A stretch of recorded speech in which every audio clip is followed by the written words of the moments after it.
At this time, I'd like to call a regular meeting of the Wallingford Inland Wetlands Watercourse Commission to order. The date is Wednesday, July 14th. The time is 7:05. Please join me in a pledge of allegiance to the flag. I pledge allegiance to the flag of the United States of America and to the republic for which it stands, one nation, under God, indivisible, with liberty and justice for all.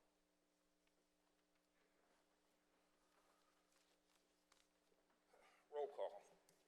Allie? Eileen McKean. Nick Karn. Jim Vitale? Deborah Phillips. Michael Caruso. Jennifer Passeretti. Erin O'Hare, Environmental Planner.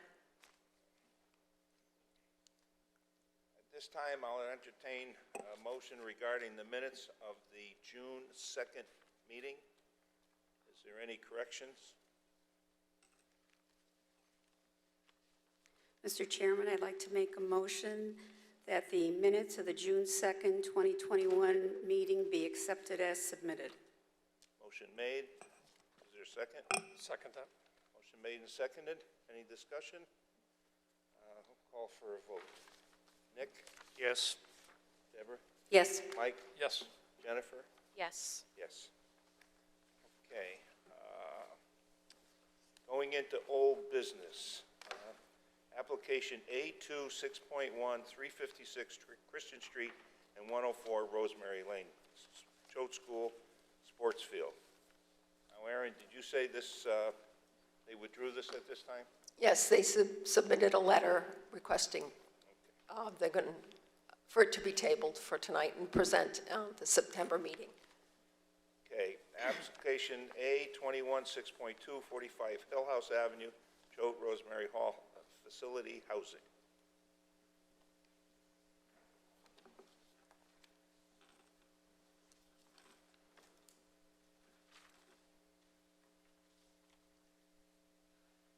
We're not getting any maps and any displays or anything? We will, Your Honor.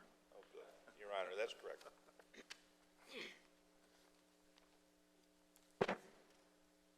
Mr. Chairman, members of the Commission, for your record, my name is Dennis Senaviva.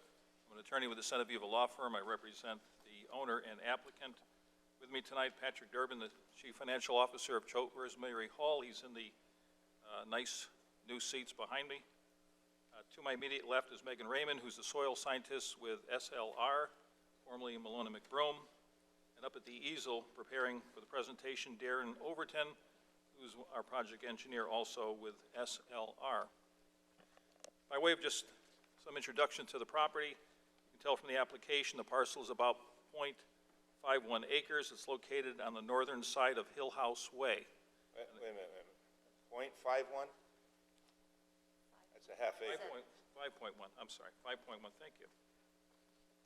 Make sure you're paying attention, thank you. That's why I get paid the big bucks.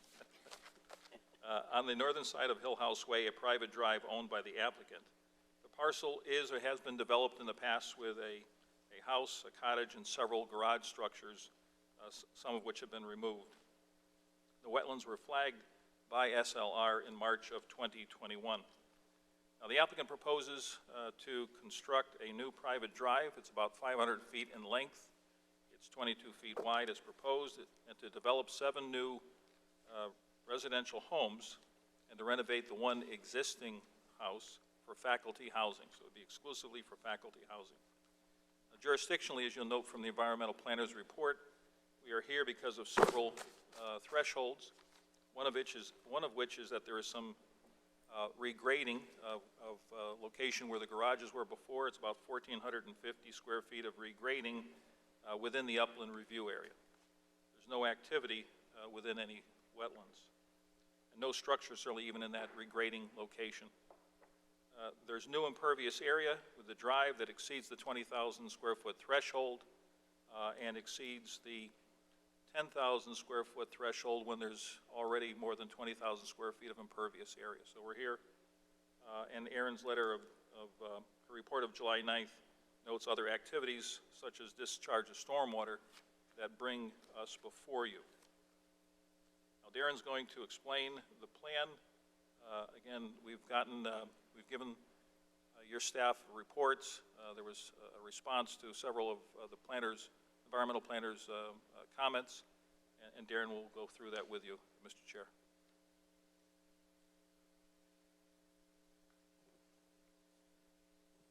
Good evening. For the record, Darren Overton from SLR Consulting.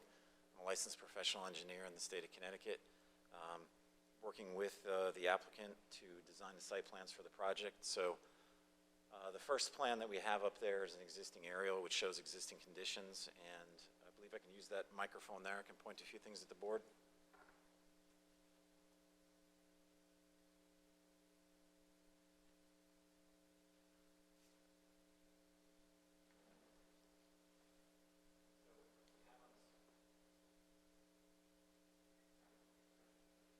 Hear me now? Okay. So we have on this plan the existing conditions aerial. As Attorney Senaviva mentioned, there's some existing residences and garages on the house. You can see in the area here off of Hill House Avenue, there's an existing driveway that comes in. As part of our work on the project, our soil scientist Megan Rabin did go out and flag inland wetlands along the property. This line type here represents the center of a stream channel. Just off the property to the west. On this plan, north is to the right, and it goes under Hill House Avenue at a cross culvert, and then the blue and gray line here is actually the delineated wetlands that were flagged on the site. And then the dashed line here is a 50-foot upland review area, and then the second line that you see on here would be what would be representative of a 150-foot offset from the stream itself, if in fact we had septic systems proposed as part of this project, but it will be served by public sewer. And you can see the eastern and rear part of the site is wooded. You may also be able to discern on the aerial that this parcel is pretty much completely surrounded by existing residential development. We have, I think it's Dina Talley Court to the north here. To the east is other properties owned by Choate. Also to the south is Rosemary Lane, which is also owned by Choate. And then to the west, we have existing residential properties that front on North Elm Street. Before you go any further, where's the Choate boundary line along the watercourse? So here's the western boundary of the property. The whole property, all of Choate's property? Now, there's actually a parcel here that is owned by Choate that abuts Hill House Avenue. But that is a boundary line, not just a development line. That line you pointed to is a boundary line, not a development line. So this is the actual boundary of the property. That delineates the 5.1 acres.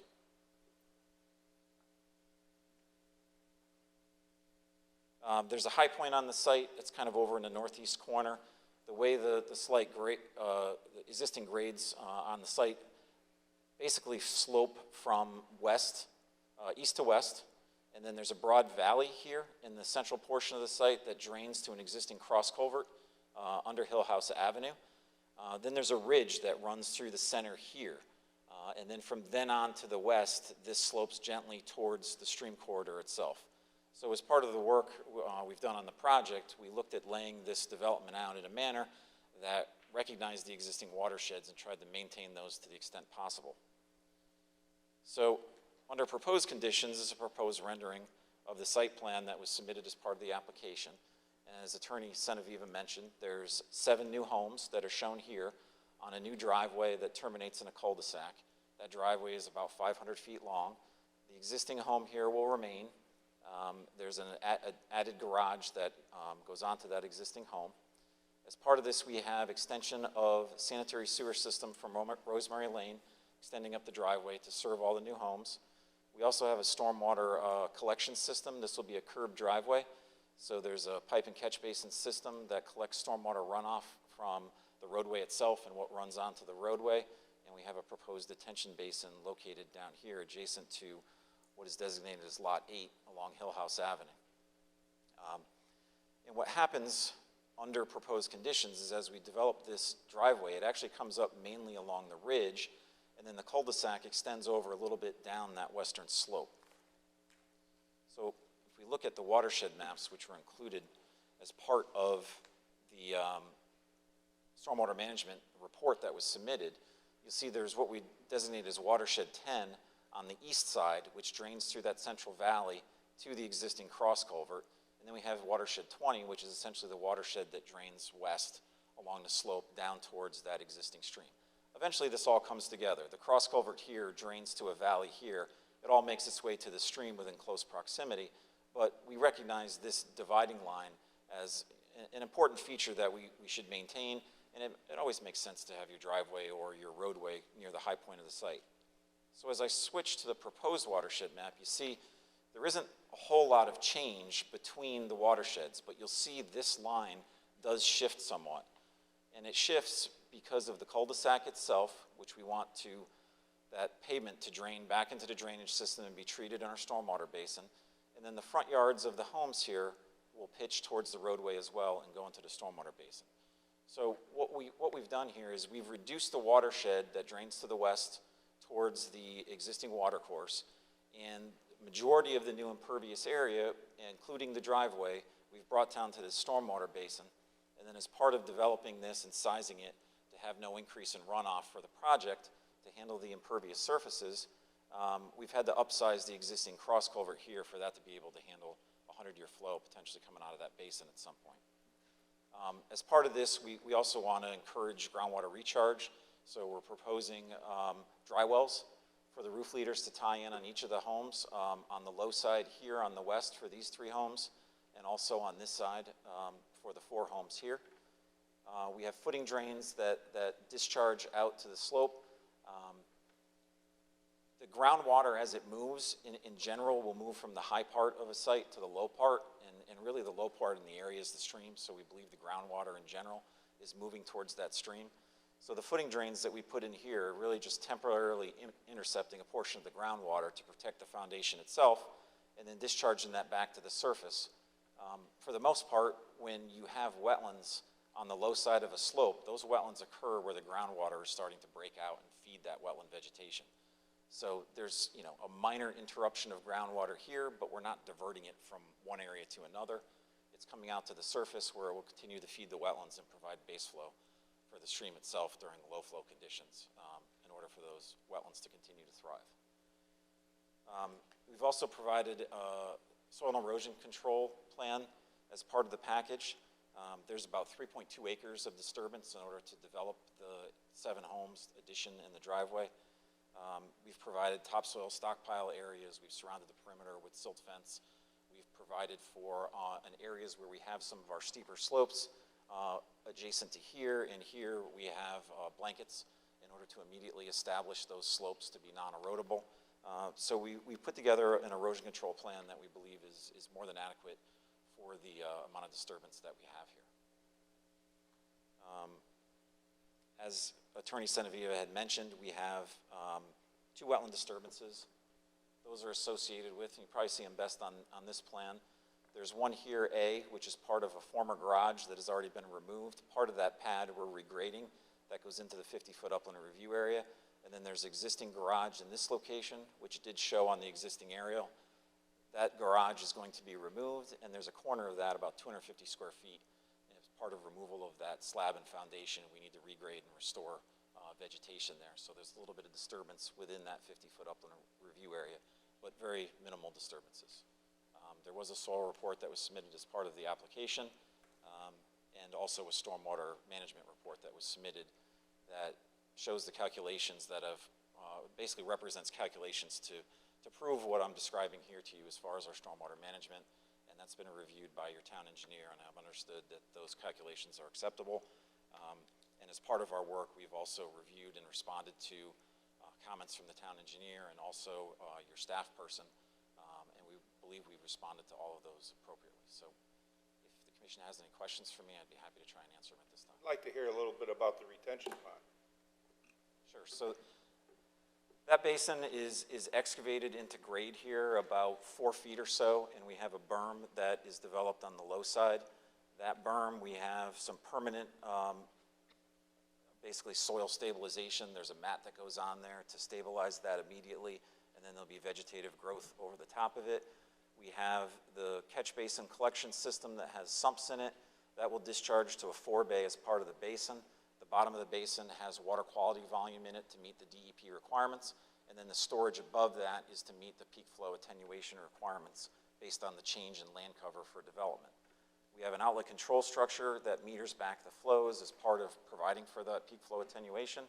And then here we have two twin 15-inch cross culverts that will go in and discharge essentially to the same location where the existing 12-inch discharge is now, with a riprap splash pad, and then we'll drain through that valley on other land owned by Choate and into the watercourse.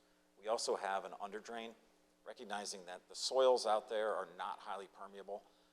We've put an underdrain in the bottom of the basin to allow that basin to drain dry between storms. Ideally, we want that, according to the DEP standards, to drain dry in 48 hours.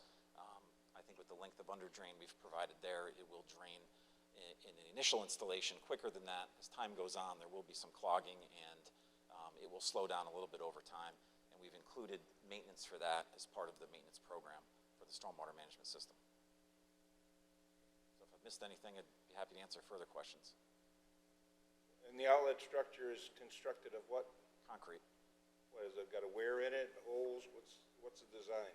Yes, so there's a weir and there's a top grate that covers it up. So it's basically almost like a concrete catch base or riser structure. Allie? Is the driveway to meet minimal standards for the fire department or emergency vehicles? We believe it does meet the standards, and that will be reviewed as part of the P&Z application. So we've put a rather generous turnaround at the end of it.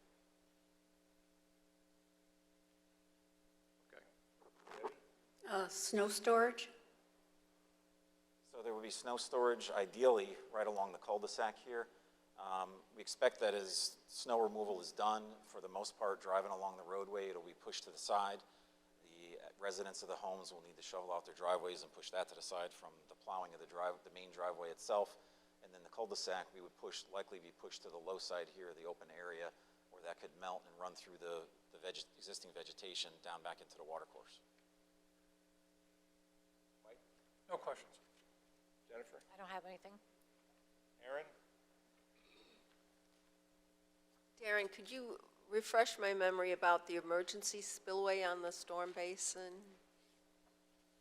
So because the low side of the basin essentially faces the driveway and the roadway, we didn't formalize any riprap overflow like you often see in basins.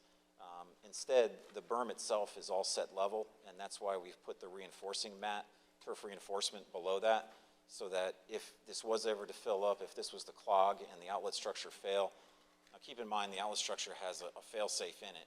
So the water discharging from the basin under our design calculations will go through a weir.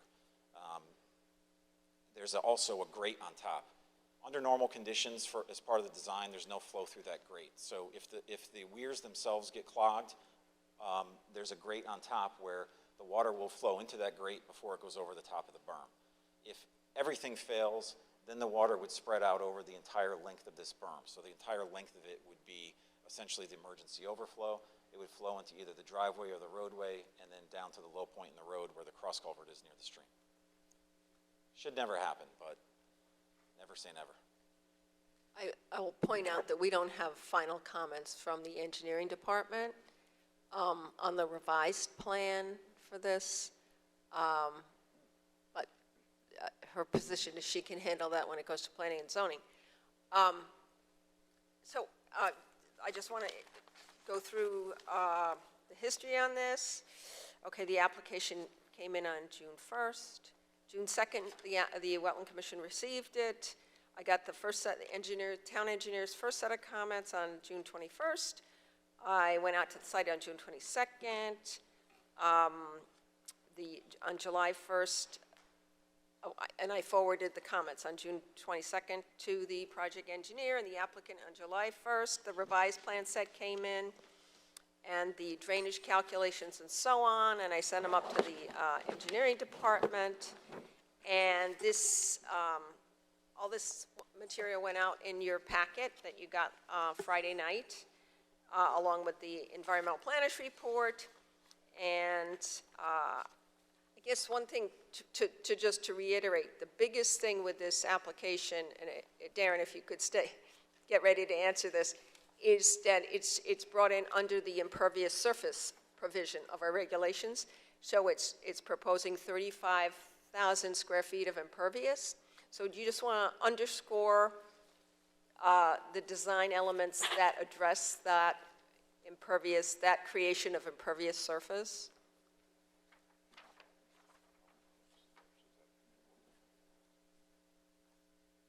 For the record, Darren Overton from SLR. So we did include the dry wells for the roof runoff to encourage some storage and infiltration for groundwater recharge.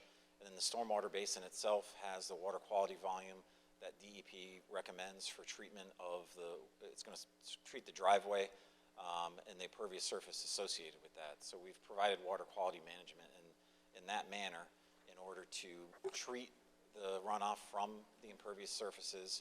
And then also we've provided storage in the basin for peak flow attenuation to deal with also the change in land cover as part of the impervious surface. All right, thank you. The alteration, the proposed activities within the upland review area is minor, and Darren did go over that, removal of certain existing structures and so on. Then in the environmental planners report, I have recommended conditions of approval, but one I want to draw your attention to, and when I'm talking about regulated activities, is, and I'll read it from here, possible introduction of sedimented flows off-site to 231 North Elm Street property. That's the Choate property located to the south, that abuts on the south, and down gradient to the watercourse, the stream, during the construction phase of the project. And the reason I'm underscoring that right now is that outlet is not on this property. So all the focus, and I found this in my experience in going on construction sites, all the focus is what's going on the site and building those homes, building that road. And I don't want anyone to forget about the discharge point, which is located on a different property. Because if the dirt's going to flow, that's probably where it's going to flow. That's why I put it as a condition of approval that the project site manager periodically goes over and checks that discharge point. All right, I think we've gone over everything.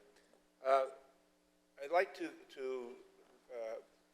you're in an area that's had some issues lately with that small stream and the retention pond that feeds that small stream. Going back then to the Watercourse, the 10 and what's the other one, 20, SW20, the WS10. This project is not going to increase any water flow going to that stream. Correct. So That ridge is breaking the flow coming off the hill, and it's maintaining the flow to stay on the east side of the ridge. yes. So Watershed 20 here, which drains directly to the stream under existing and proposed conditions, as part of the proposed conditions, we've simply reduced the watershed to that and provided for the dry well infiltration from the roof leader. So we've decreased the amount of watershed that drains there. So even though there's some change in land cover associated with that, the computations show that we've actually reduced the flow because the watershed is smaller. Did you get down and investigate that water course at all in all your work on this site? I did not personally know. So that you have no records of anybody looking at it? No, we did. Our soil scientist did, Mr. Chairman. And what was the outcome? Well, good evening. For the record, my name is Megan Raymond. I'm a registered soil scientist, and a professional wetland scientist with SLR. It's a narrow intermittent watercourse located at the western toe of the slope just off site to the west. It's approximately 3 feet wide, about 18-inch banks, and it's obviously ensconced by residential. It exists on the back of some residential dwellings to the west. When I was out there, it was in March. It was after the spring melt. There wasn't any evidence at the time of increased flow dynamics or inundation. It was just kind of it was a regular small flowing stream at the time. Do you have specific questions about? Should it be drained? Should it be trenched? Should it be ditched, do you think? Yeah, opened up, cleaned out? I More steady flow through there? I think the reach that I looked at adjacent to the property didn't appear to require that, but I could see from an aerial looking up to the north at that relationship between the pond and the immediate receiving stream, it looked like there might be some need for some interventions in that location. But we'd have to take a look at the site to give a real definitive opinion on Because that. that pond was never a pond, it was supposed to be a detention area. Oh, And interesting, the residents seem to have blocked it up so it filled itself. interesting, yeah, So that changes the dynamics of this watercourse, with certainly. that happening. And Right. I don't know if there's any restriction down on the 231 Elm Street property of Choate that's holding back the flow of that brook.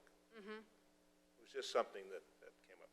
Yeah, I think that's something to certainly there are some areas for improvement even along the riparian corridor with plantings and so forth, but I think that that could be a consideration, I think, moving forward, but there wasn't an immediate need for my site. If that came out later, that needed to be trenched or excavated or cleaned out, would your applicant, client have any, Well, it's not on our site is the only, that part doesn't exist on our property. I don't know if Choate owns the property to the west. no, that doesn't show that. Right.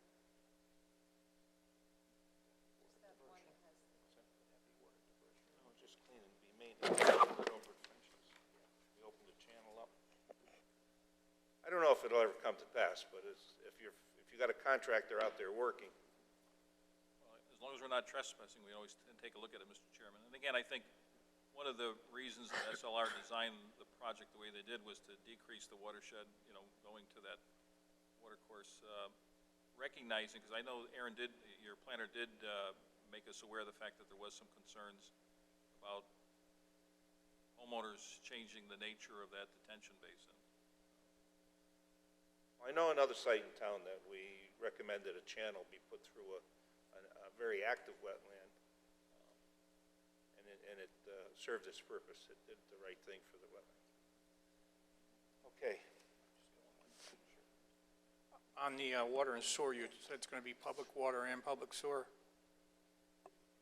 We're extending the sewer from Rosemary Lane, and yes, there's public water supply coming into the. How are you coming in off the street with check dams with for the water? Is there going to be some type of are we going to lose the wetlands once we put the water in the sewer? And I'm sure the electricity is probably going to come in the same way underground. What type of check dams you're going to have to prevent some of that wetlands from drying up? So the utilities are going all up the center of the driveway, which is kind of the ridge. We have fairly low permeable soils, so I don't think there's going to be a lot of water that collects in there, but we certainly can include trench breaks to stop the water from running down the pipeline itself with the more highly permeable bedding material. Is the sewer line East Main Street deep enough for you to come off gravity, or you're going to have to pump injection? So this will be all gravity feed to an extension from the sewer in Rosemary Lane. And the road's going to be about 15 feet wide, you said, or wider? No, I think it's 24 feet wide. 24, so you got plenty of room as far as space in the water and the sewer away from each other. Yes, we will maintain that 10-foot separation that's required. I didn't hear you. Where's the water and sewer coming from? Off of Elm Street or off of Rosemary Lane? So the sewer extends off of Rosemary Lane. The water comes off, I don't remember where that connects. Coming up Hill House? I think comes off of Hill House Avenue, yes. The sewer's going down the other way. Yeah. All right. So, question, Mr. Chairman. Darren, so you're discussing with Commissioner Kern installation of water and sewer utilities. Where's that shown on your site plan? It's shown on the grading and utilities plan and also in the profile. I just want to look at it. Site development plan, road plan. What sheet number are we on here? Could you help me out here? What sheet number would that be? I don't see a grading plan. I see a removals plan. Site development plan. Yes. SP? Sheet SP? Yes, the site development plan that shows the sewer extension coming up and also the water line. And then the very next page is the profile for the driveway. I believe that also shows those utilities coming up. We haven't fully finalized the details of that. We're working with the water department to finalize the detailed location of valves and things like that. Okay, I see the utilities drawn within your new cul-de-sac development, but I don't, are you going to alter it in the road in Hills House Avenue? Are you going to put them in the road? So looking at the map here, there is a water line in Hill House Avenue that we're going to tap into and extend water into the site. The water line is shown on the western side of the driveway. All right, so Then- you don't have to dig up Hill House Avenue. Now, well, just to make the connection for the tap. Right, but you're not going to cross that stream. That was my concern, down below.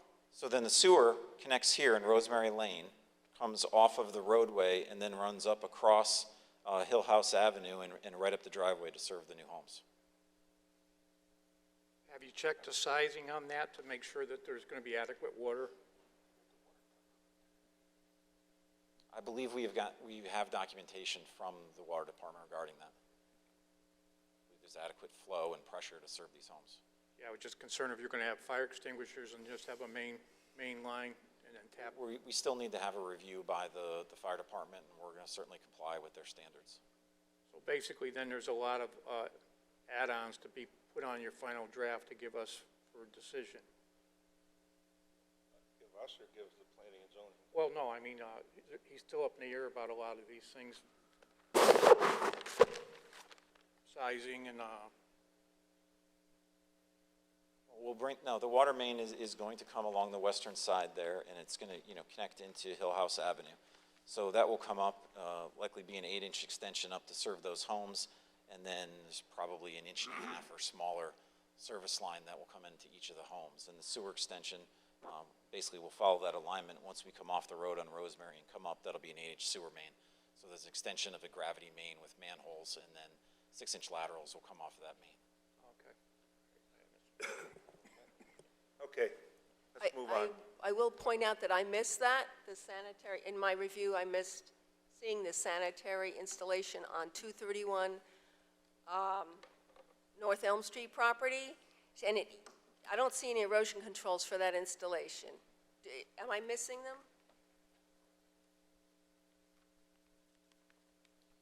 It looks like it gets cut out by one of the boxes we have on there, but we will provide a row of silt fence on the low side of that. Looks like the narrative cuts off where that sewer line runs on the ENS plan. So we'll make that adjustment and show the silt fence there. Move that narrative to another part of the sheet.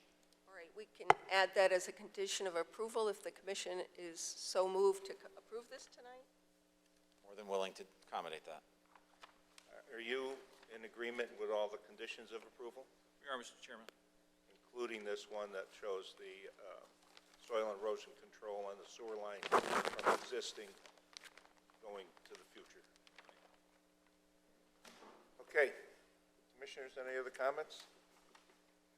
Okay, I'm going to ask the 5 members to vote. It's Nick, me, Debbie, Mike, and Jennifer. Activity, yes. All right, good boy. Good man. All right, at this time, I'll entertain a motion regarding significant activity of this application. Mr. Chairman, I'd like to make a motion that application A21-6.2, 45 Hill House Avenue, Choate Rosemary Hall, faculty housing, be declared not a significant activity. Motion made, is there a second? Second. Motion made, second. Any discussion? Call for a vote. Jennifer?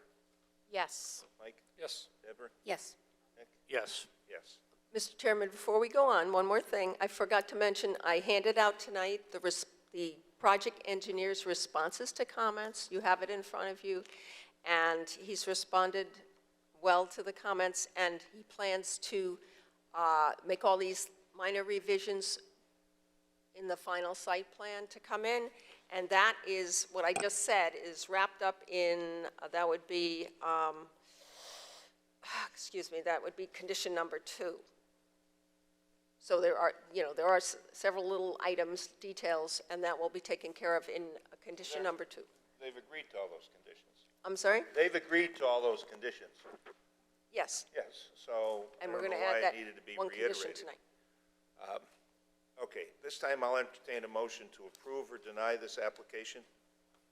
Mr. Chairman, I'd like to make a motion that application A 21-6.2, 45 Hill House Avenue, Choate Rosemary Hall, Faculty Housing, be approved with the conditions in the Environmental Planners Report of July 9th, 2021, 1 through 5, and an inclusion of number 6, soil and erosion controls and sewer lines would be pictured on the final plans. Motion made as second. Second. Motion made and seconded. Any other comments? Call for a vote. Nick? Yes. Deborah? Yes. Mike? Yes. Jennifer? Yes. Yes. Thank you very much. Okay. All right.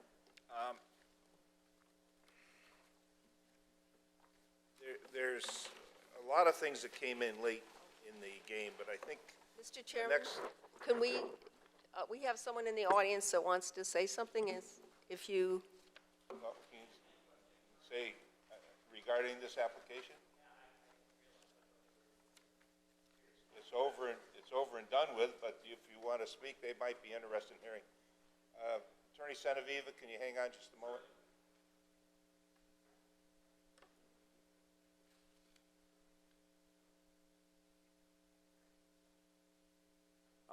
Mike Votto, 3377 North Elm Street.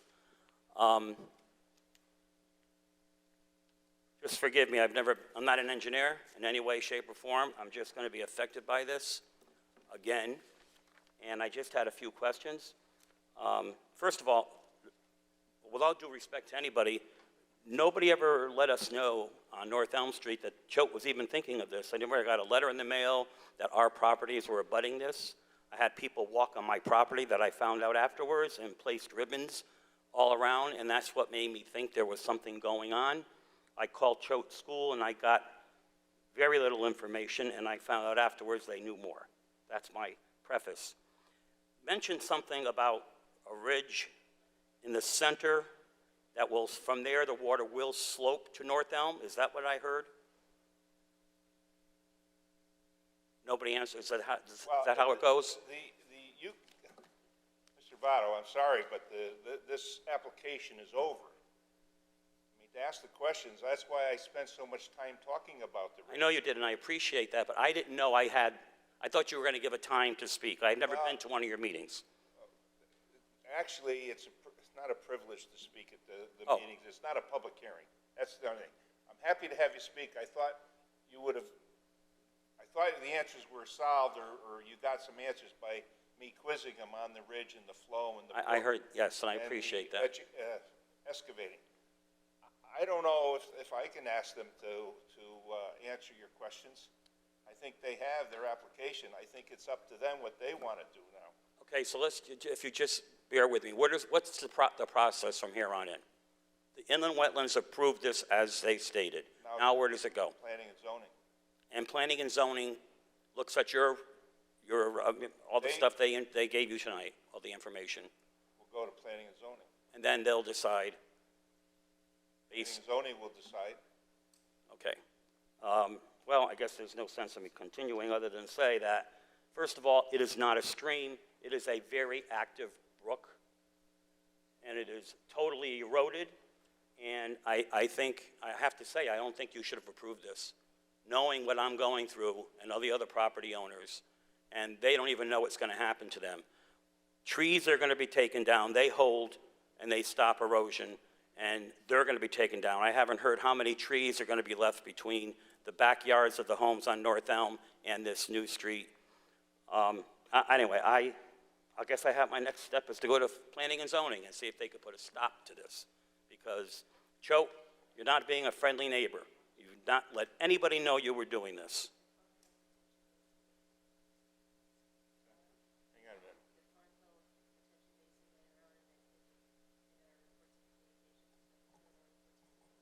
There is some information later on about Farm Hill, the retention basin. Okay. All right. Okay. All right, you all set? this,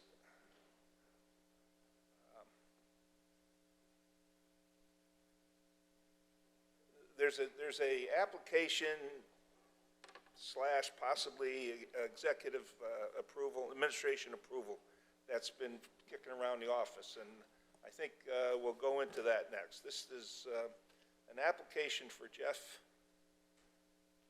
Hangardner, I believe, Hangardner, on 19 Terrell Farms Way. Aaron, can you fill us in on this application, or is it an application, is it an administration approval? What is it? Well, yes, it came in yesterday. Our deadline for applications was last night at 5 o'clock. So it came in yesterday, and they would like administrative approval, but I'm bringing it to the commission. It's in front of you. I handed it out tonight. Did I not? Okay. I did go out there today to double check the measurements. Well, first of all, what do they want to do? Okay. This is for an above-ground pool in the side yard. And it's got to be 10 feet off the building. That's The house, for that's all standard. all pools have to be 10 feet off And the it's building. 24-foot diameter, This one's 24 feet, yeah? and there's, between the edge of the pool and the wetlands is 14 feet. Yes, That's your measurements or their measurements? both, and I verified it, yes. Okay. So the issue becomes here, you were concerned about what they were going to find when they start excavating, and you want to be sure they don't move the pool closer to the wetlands. Is that correct? Right, and I wouldn't be concerned unless there's evidence of, there's a ledge outcrop, which So- they're very aware of. So regardless of that outcrop, but you're concerned that they don't move the pool closer to the wetlands. That's the major concern here. Correct, although I So- wouldn't be concerned if it wasn't. It's all about the ledge. It's all about the Aaron, ledge. Aaron. So if you weren't concerned about that, you would grant this administration approval. Right, we do for pools often. We often do it and the- for and the above-ground pools. And the 14-foot between the pool and the wetland, you're okay with that? In the upland review area, similar like we did recently? Yes, and let me say why. It's not a floodplain. It's, it's the Wilbraham, that stony, mossy kind of wooded wetland. So it's- would you recommend administration approval for this application if we could guarantee that it doesn't go any closer to the wetlands? When the pool is built, it's no closer to the wetlands. It starts 10 feet off the deck and goes for 24 feet. Right, that the pool is no closer, and the fill, because it's on a slope, they have to level it out. So the fill is no closer than 14. Well, the fill is gonna have some kind of grade to it. Right, so it's got to grade down, so the fill ends before the wetlands. The fill has to totally end before the wetlands start. So what condition of approval needs to be put in? That the pool has to be started within 10 feet, or at 10 feet of the house, and go to no more than 24 feet. So the far edge of the pool can't be more than 34 feet away from the deck.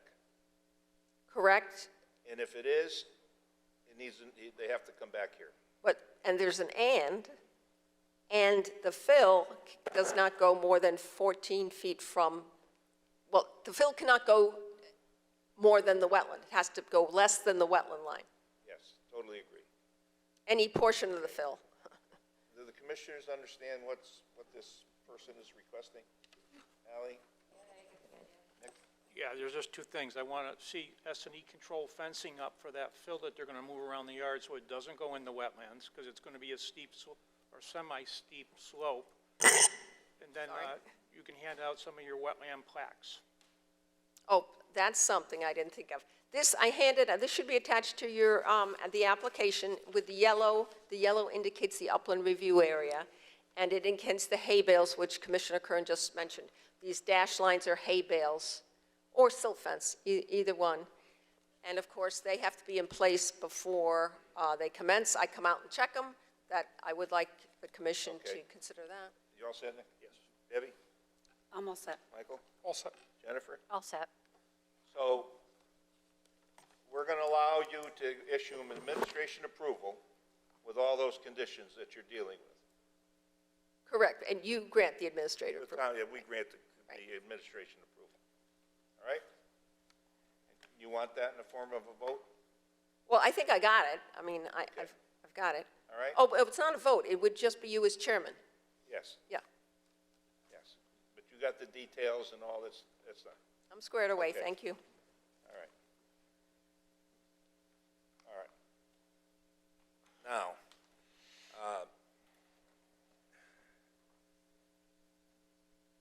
I'm jumping around here a little bit, but this, number 2, application A21 6.4, 11 Casella Drive, Gina Dowling, that's a drainage improvement, that was granted, administration approval we granted, you and I talked about it. Right. So that's done. Okay. Application A 21 6.3, 1468 Tuttle Avenue, Dan Petrowski and Jessica Boudreau. You want to fill us in now, what's going on with this one? Yes, let me get the file.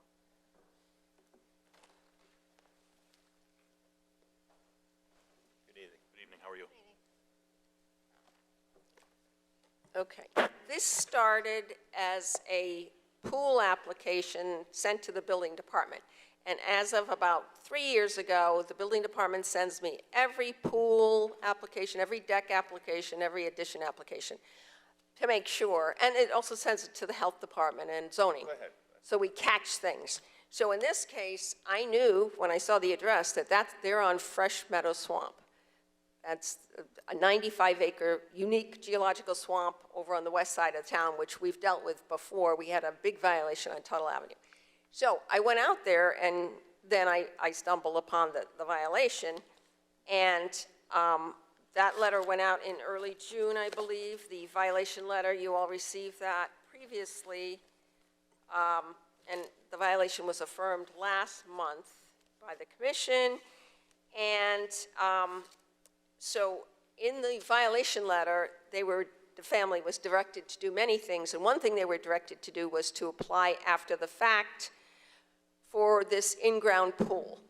Now, as we've just done on above ground, that's a lot easier than in-ground. In-grounds are a lot more involved with in-ground pools. So I went out, and the violation, but we can review it, and I could pass around pictures.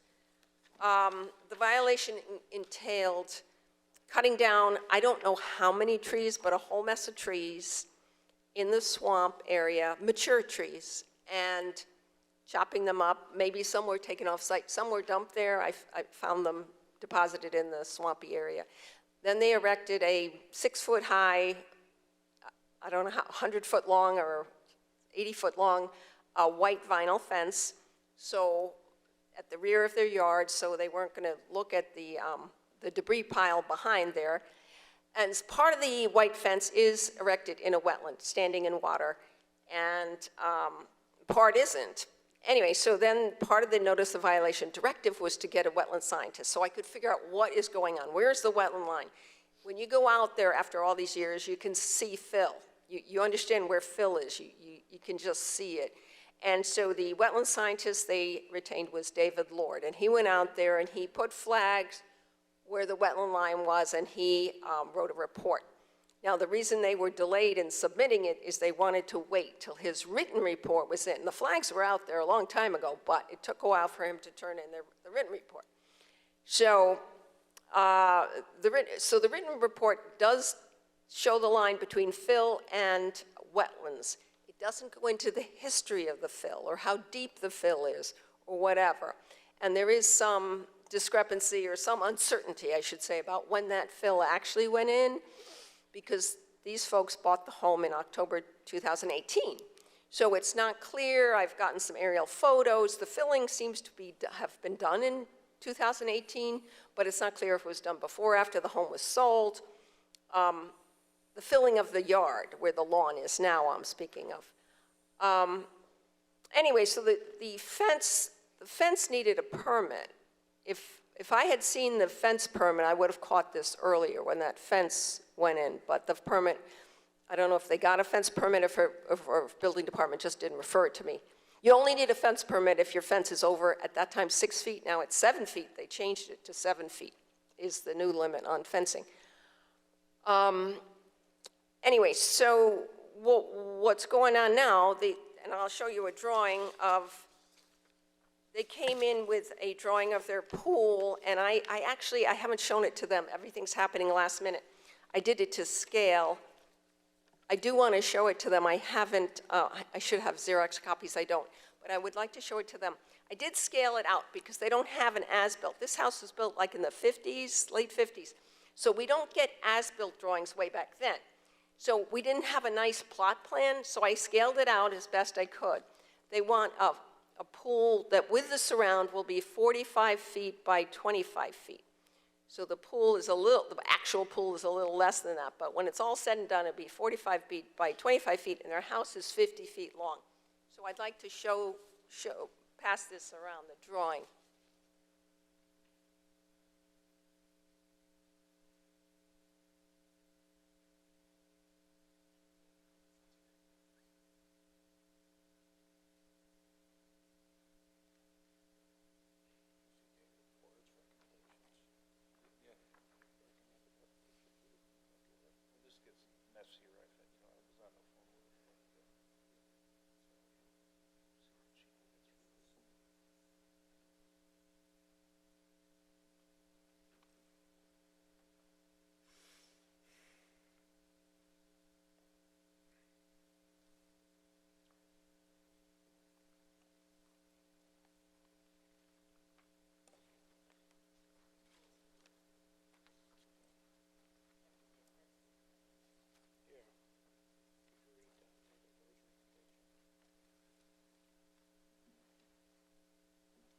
Okay, Aaron, continue. So, much of their lawn is very wet. Even though all of it was being mowed, but much of it was so wet, and it isn't draining, it's a poorly drained soil, that the wetland scientist, David Lord, was moved to put in his report, please don't mow this anymore. He recommended don't mow this part anymore. And he suggested moving the fence, taking the fence out. He recommended taking, 2/3 of it out, or I'm sorry, 1/3 of the length of the fence out and moving it, putting it on a diagonal. Although I will submit that that would be kind of unattractive looking at a diagonal white fence across your backyard. So, and I was actually surprised by that recommendation, since he usually doesn't get into such design details, but, Mr. Lord, but I don't know, he felt so moved because it's so wet. It's the nature of the soil, that swampy black soil. Anyway, so I think the commission, in part, this is a two-part on the agenda. They're after-the-fact application for a pool, that's one part. The other part is the violation part. So we're talking about both those parts right now. But in the violation part, I would like the commission to request that that portion of the fence be removed, that David Lord thought should be removed, that the wetland area that's in their lawn be not mowed anymore, and maybe instead of installing the white fence along that diagonal line, which would maybe a better idea would be to have boulders or something to show a demarcation so that mowing isn't conducted in that area. That would, as far as the violation goes. Now, going further with the violation, I think the tree parts, I would recommend, would be removed from the swamp. These are logs, big logs, and some debris and some miscellaneous stuff removed entirely from the swamp. The commission might want to think about trees, replacing trees in the swamp, or just letting it go. What is harder is talking about the backyard that was filled and the pool. The pool is pretty close, it's going to be close to the house, 10 feet from the house, or the deck of the house, but 10 feet. So it's not back by the very wet part. It's closer to the house. I think that the pool can be entertained in its own right as an application. The owner maintains that it's 50 feet away from the wetlands so that he doesn't, I mean, he can correct me if I'm wrong, but that it's not even in the upland review area. However, the filling, which you can see when you go out there, that the nature of the lay of the land is such that, well, maybe it is 50 feet today, but not so long ago it wasn't 50 feet from the wetlands. So that's another area. I don't know if the Wetland Commission wants to go out there, take a site walk, because it's kind of confusing. I've got lots of pictures, and I know I've sent pictures before attached to the wetland violation. I've got aerial photos that show the site over different periods of time. Of course, the family is eager to get that pool in the ground. I think they first applied in April or something. It was a long time ago that they applied for the pool. Then it took a while to get the soil scientist out there. So there's a lot of things going on. Do you have anything would you like to say? Just in general. Name it for the Oh, record. sorry, yes, Dan Petrosky, 1468 Tuttle Avenue. Again, once, Ms. O'Hare notified us of the violation, I mean, we've worked, I think, well with her to try to rectify this. We had absolutely no idea we were doing anything wrong. We know that's not an excuse. We removed a few trees. We put a fence up because it was well within our property line and had no indication whatsoever it was within wetlands. Had we known that, we certainly never would have done it. We know we can't undo that fact.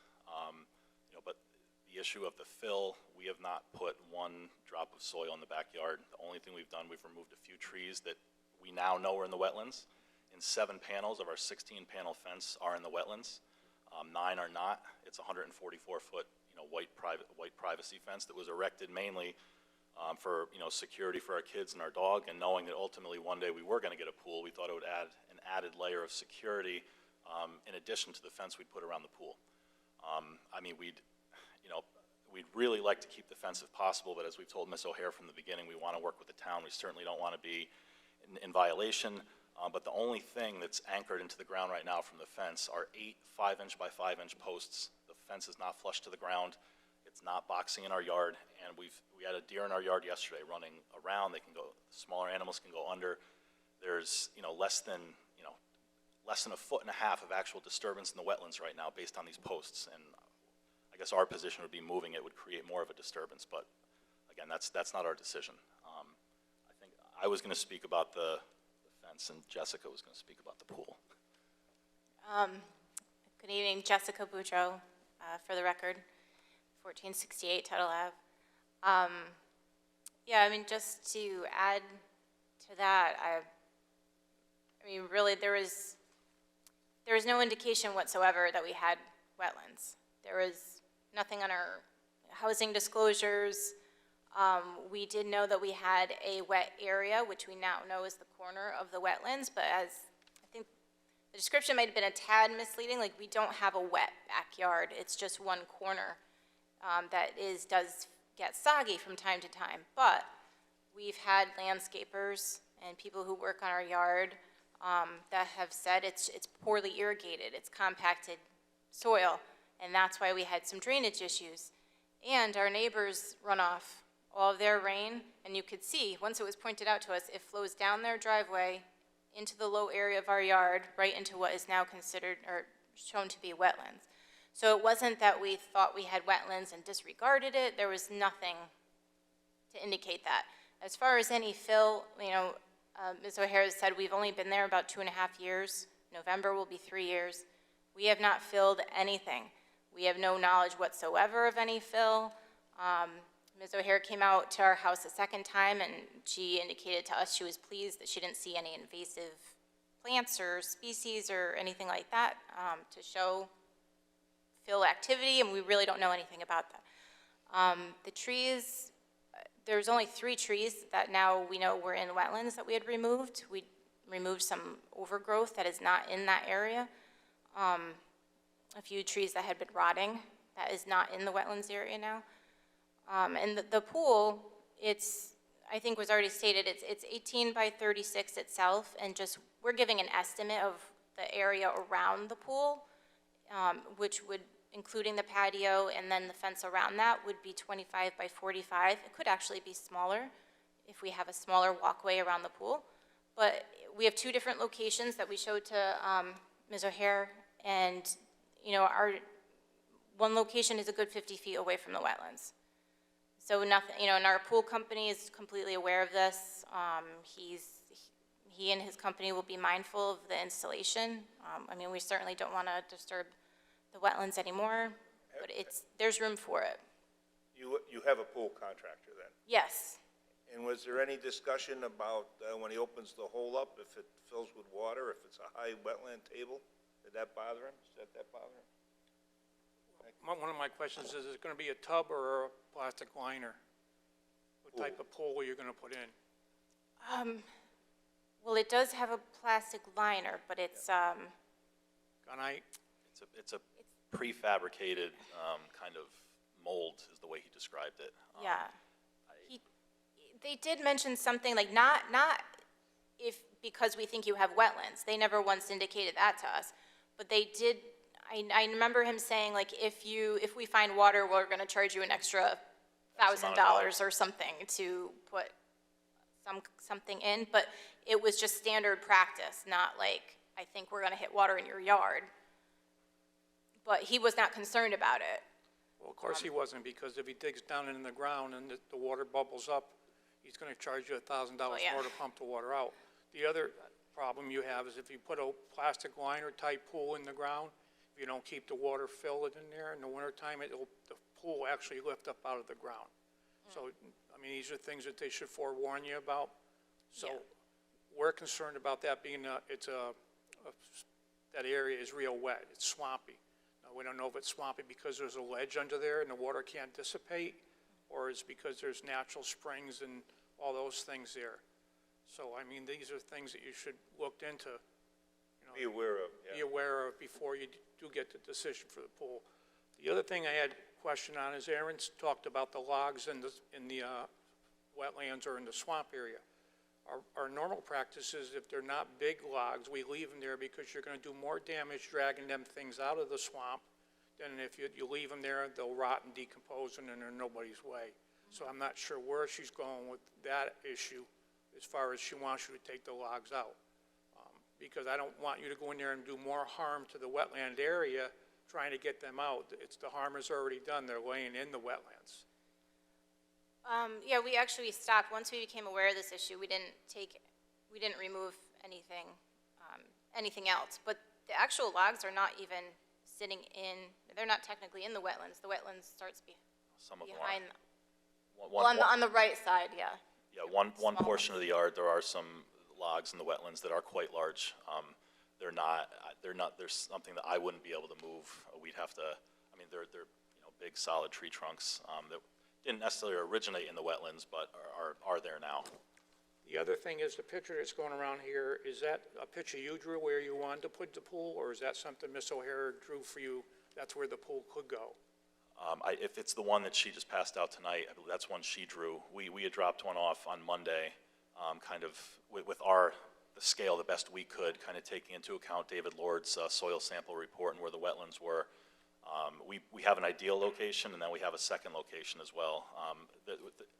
Again, we've measured it by hand. We can be more than 50 feet away from wetlands. I know there's other concerns, but. Is this your drawing? That's one. That's one we dropped off. We drew another one that showed, it was like an aerial Google view that showed our map. I put the dimensions of the property so you could get a feel from, how far from the house the curb is, where the fence is, and the remainder of where the wetlands are. And we sketched in the best we could with David Lord's map where the wetlands were in our property. The other thing is that you talk about a deck or a patio or whatever. Is that going to be closer to the house, or is that going to be wrapped around the back side of the pool? Because you're encroaching again into the wetland area or upland review. So, The deck's already on, there's no deck going in. The No. deck's already been constructed. The previous owners put that in, and that will be a minimum of 10 feet from the pool. The patio that I was mentioning was just the walkway, like the concrete walkway that you need like around the pool.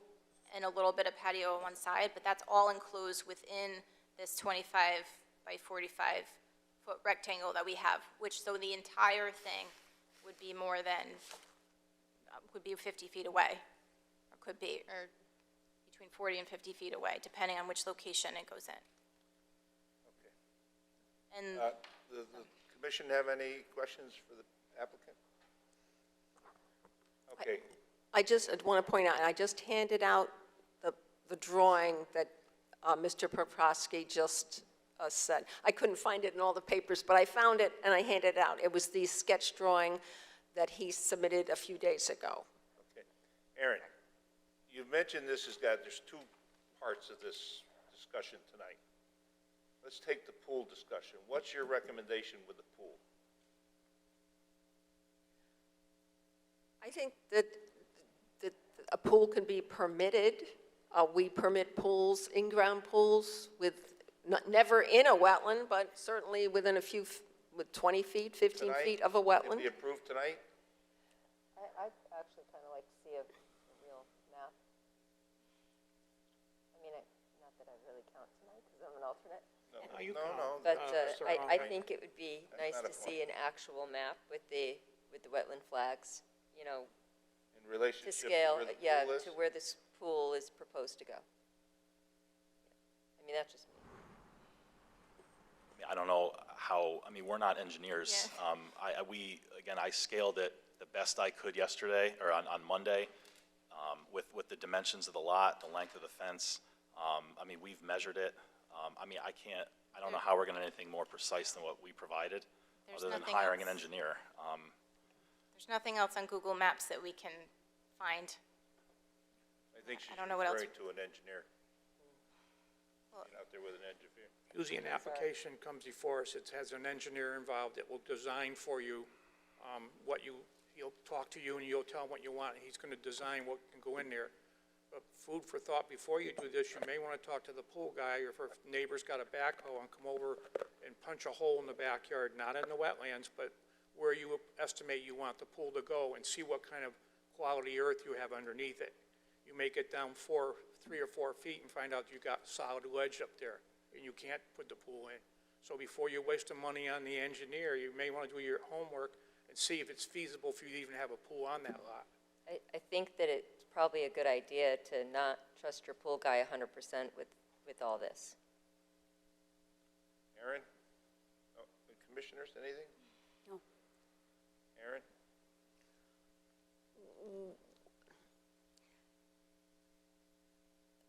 And by the way, it's really common for people not to understand where wetlands are, and the general public is, generally speaking, pretty oblivious to this sort of thing, so that's not, we don't blame you for not really knowing. I would say that we do get lots of pool applications with no engineering involved. I just want to say that. I mean, I approved about 7 this week so far, and none of them had engineers involved. But I understand every drawing looks different. I understand Commissioner McKean's concern. Every drawing I've handed you looks different. I get it, and I had to really concentrate and get my scale out and try to figure this out, because Mr. Lord's drawing was not to scale. I mean, I trust Mr. Lord when he measured, and he says it's, for instance, 39 feet from the wetlands where the pool is proposed. I trust that he's right, but his scale is all off. So then you look at it and you get all confused. So that's why I tried yesterday to do a nice drawing to scale. I didn't spend that, maybe 15 minutes on it, but I don't know if we need an engineer drawing. It would add, of course, a lot of cost. Maybe I could go out there and just measure with a tape from David Lord's flags to the house and to the pool, like I did with the other application today. Or if you really want an engineering plan, I am all behind Commissioner's current idea to punch a hole in that backyard. I'm all behind that. Well, what's wrong with tabling the application till next month? Give them the option to either, August. or August, I'm sorry. No, it's September. It's September, all right, it's, 6 weeks. that's the other thing, we don't 6 meet weeks. next month.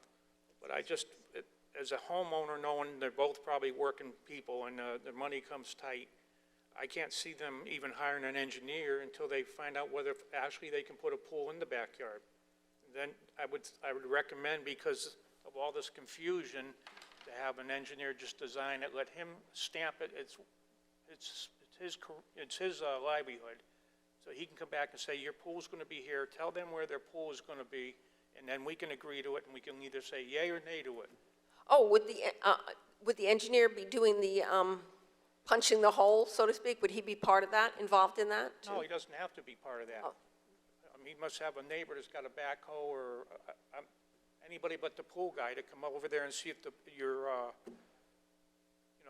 the groundwater is. where the groundwater is and if the soil's compatible with what you want to do.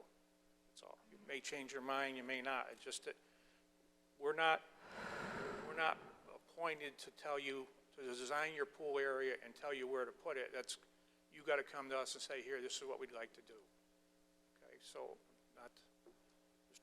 I thought that's what think we we've that's done what we had that. done. I mean, short of having an engineer report, I mean, which, I don't know what else we can provide at this time.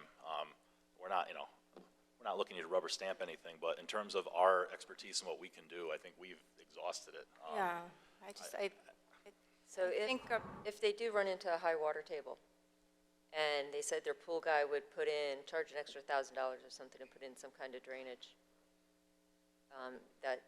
that impact the wetland and upland review area, or no? No, that $1,000, he's gonna charge them is the $1,000 to come with a 2 or 4-inch pump and stick it down in the hole and pump the water out till he can get the layout of the pool situated before he puts the liner or the tub in. That's called dewatering. Okay, The lot's gotta be dewatered. That has nothing to do with, okay. okay? This map that David Lord drew indicates the edge of the pool is 39 feet from the wetland. Has that changed? Did you change this area of the pool? Well, so the 39 feet was including a 25 by 45, including the patio and the fence. So the pool 18 by 36, I mean, that's another 9 feet. I mean, so that would be 48 feet. So, I mean, but there is another spot we could move it, so it's more than 50. That's our ideal Yeah. spot. Just a clarification. This is, I had a discussion with Aaron earlier, and it's interesting that this is like a two-part situation. You got a violation over here, and you got an application for a pool. The application for the pool is, what, 5 or 6 days late from meeting the deadline? Was that the? Right, the June 1st deadline. Yeah, well, it's missed more than 5, 6 days. You needed to be in by June 1st to get voted on by tonight. But by the same token, if this gets put into administration approval for the pool only, and then treat the violation as a separate application. Now, that was one of the 2 or 3 different ideas that Aaron and I discussed. Am I correct, Aaron? Yes, the family was waiting for David Lord's written report, and he is typically very late with his written reports. So they kept on waiting, and I said, don't wait, just apply, but they wanted to wait. So, But your feeling on the pool, just the pool, if there was no violation on this property. if there was no violation on the property, I would recommend to go forward with the pool, with some design of a pool. Okay, now, With, I think what Commissioner Kern said is very, very apropos, though. You got to check what's down there. but is that for us or for the applicant? Well, the applicant. No. Does that change anybody's wetland opinion, vote by digging a hole in the ground? I'm sorry, could you say that Well, again? The acoustics aren't great. I understand the concept. You want to find out high groundwater table, that's the benefit of you and your pool and your builder and your pool guy. But as far as from the wetland side, does that high groundwater table mean anything to us? Well, Does, that Go ahead, Nick. it whole does, neighborhood was filled years ago, let's face it. That's years ago, though. Go ahead, Nick. it does if he punches the hole and there's water and he has to, even dewatering the hole he's digging, that's gonna be mucky water. Where's he gonna put it, Aaron? Right into the wetlands. So either way, he needs to know what he's dealing with before he starts. That's why I'm not saying to get an engineer and have the engineer come out there, get somebody to come over and poke a couple holes where he wants to put the pool. If everything's kosher, then he's fine. If not, he's got to be concerned about dewatering where the pool's gonna go. Where's that water gonna go? It's gonna be mucky, because you run a backhoe or an excavator in there to punch the hole, it's gonna be all stirred up. And the weather we've had lately, August isn't gonna be a dry month. It's gonna be a wet month. So these are just some of the things you want to think about before you dive in. That's why I backed out of the engineer, because why spend $1,000 or $1,500 for an engineer if you can tell yourself before you even start what's going to happen. Okay, so, let's say, I mean, if Aaron goes out there, if they poke a hole in there, see what the water conditions are, is this then a report back in September? Is this something that Aaron can decide if it should be administrative approval? And then the wetlands comes in as an application, the violation comes in as a violation? Well, are we going to use David Lord's recommendation on taking the certain amount of slats out? Is that regarding the pool or the violation? So the violation. We could, well, we're not doing anything with the violation tonight, because that's, Okay. would be on the meeting for next month, correct? For September. September, right. Okay. Well, that's something, Well, we have to look at as a commission. The commission could take certain action regarding the notice violation. I think you need a little more condensing of the violation. You gotta say, this is what should be done. Okay, like your recommended environmental planners report? Have you got one for the violation? Not specifically, just the directives that were in the notice violation, but Well, I think you need something, we seem to be bouncing all over. does the commission want to do a site walk? Now, what's that gonna do? Well, I don't know, I just wanted to ask that because it's Well- kind of a funny property. Maybe with the violation, but it really becomes something that you've got to put together here. The fence should be moved, the trees should be moved, the trees should stay, the fence, the boulder should be put in. I mean, I don't think we just jumped around on it. I did have an idea. I don't know how quickly they can get that hole dug in the ground, but if there was a site walk, maybe, let's say, that maybe by then, let's say August 1st, site walk, or whatever, August 5th, whatever, that then maybe, perchance, it could be approved administratively after, given the most positive information that we saw on the site walk with the pool information being hardened up. Maybe that would be possible at that time. That's a possibility. And the thing about the sidewalk, what I was looking for from the commission is, what do you want these folks to do with the violation, the disturbed wetland area? Nothing? Take the logs out, plant trees back? Well, those are some of the things that should be in black and white before we go on the site investigation. Give the different options on the violation and the different options. Are you willing to get a small excavator, backhoe, to dig a hole? I was gonna say, I don't know anyone with a backhoe. I mean, we're trying to do everything, as best we can, as quickly as we can. I got a 5 and a 9-year-old who, we just thought we were getting a pool. And so all this came up, and we're doing, we totally respect everyone's positions here, and we don't want to disturb anything, but we just, I think if What did the pool people give you a time frame for putting it in?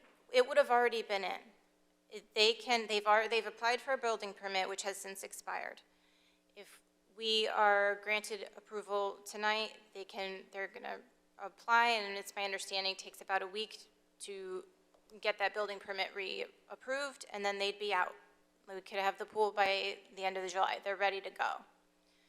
So really, we're just trying to keep the kids close to home again this summer. We just, we will do what we need to do in September as far as the violation, moving panels, planting trees. That's fine with us. I mean, if he runs into water problems, I think maybe we'll handle that. But like I said, I mean, I don't have a backhoe. I don't know anyone who has that. I don't, Do you have water in your basement in your house? no. Bone dry. Bone dry. The only area that gets soggy is that wetland corner. I don't know, what's the commission want to do with it? I don't know if your pool guy will come out and dig a hole or how much he'll charge you. That's the other problem, see what comes out to be found. If your house is dry though, that's interesting. As far as it's possible the pool will be dry too. It is. What's the commission want to do? Any comments, Jennifer? already with the company? Yes. Already deposit on them? Yep. Yeah, We're thousands into it. last December, and we were gonna be sometime in June. We were like the 8th pool on the list this year. Comments, Jennifer? I don't know, it seems like if they do run into a water problem, they're willing to take care of it. Mike? I have no problem with the pool going in. Debbie? I have no problem with the pool either, as long as, I think it would be wise to dig the hole and just see what's there before you do it. But I don't have a problem with a pool.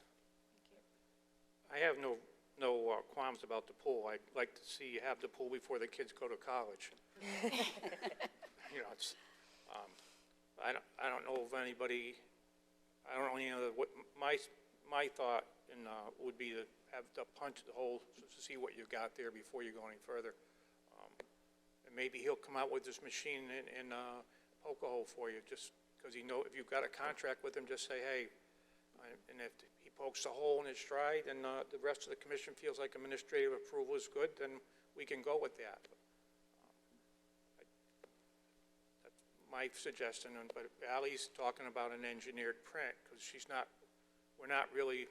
No, that's what that's what I'm used to seeing. But maybe the violation is actually more of a concern, and then we go out and take a look for the violation. I think that's the biggie. Yeah.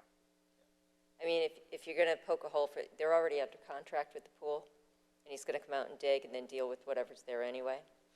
So as long as they stay with the 50 feet and 39 feet that Mr. Lord, Dr. Lord recommended, then David Lord, then there we go. Okay. So I've got the feeling, and correct me if I'm wrong, that this request for the pool could be granted through administration approval tonight? Well, not tonight, but as we go forward, right? We're all comfortable with you making the decision, is what I'm trying to say. Well, okay, but going forward, you're talking about needing, you want an excavator or backhoe out there to determine that? We're on a catch-22. Help me out here, Nick. Yeah, no, I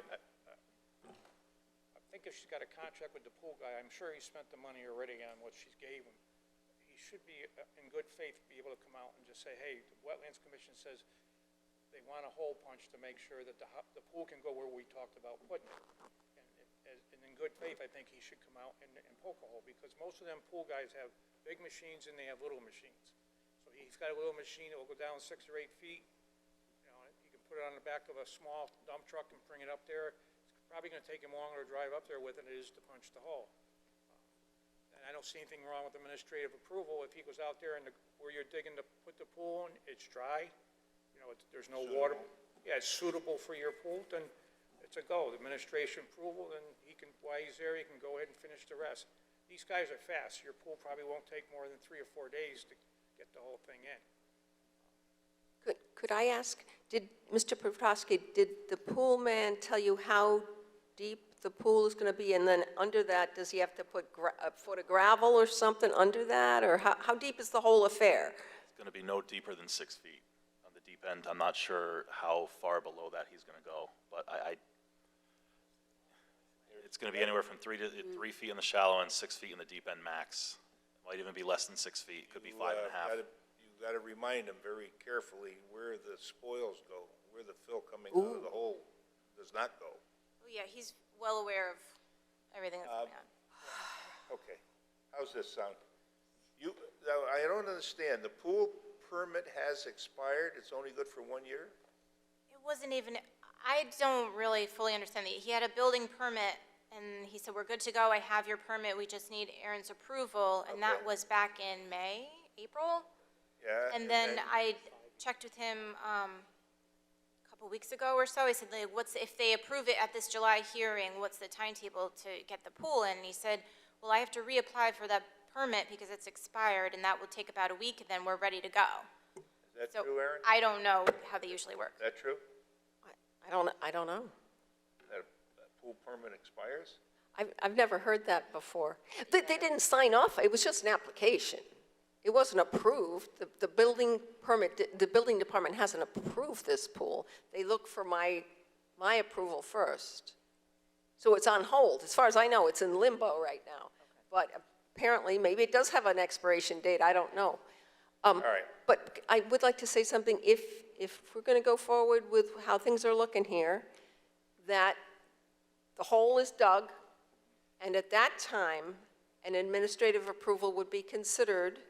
I'm thinking, so maybe in a week, the hole's dug, and then the administrative approval would follow suit.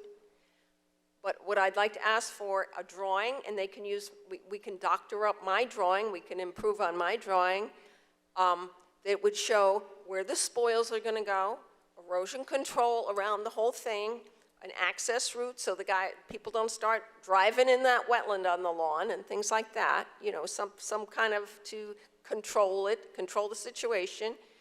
I would like that, and we can do that on that drawing for the contractor. So then the contractor has that drawing, and every file has a drawing. If you will call your pool guy tomorrow and see if he'll come out, poke a hole in there and see what kind of soil we're talking to. I don't see why I can't make myself available to you the day he's gonna be there. And Aaron will be there too, and we possibly can get this all resolved at that moment. How's that sound? Yeah, that sounds fair, is assuming, again, when our pool company would be available. We're actually out of town tomorrow through Saturday, but maybe he'd be available early next week or something, and who would we let know about that? You can deal with Erin and she'll get a hold of me. The only day that doesn't work is, I think it's a Thursday, the 22nd.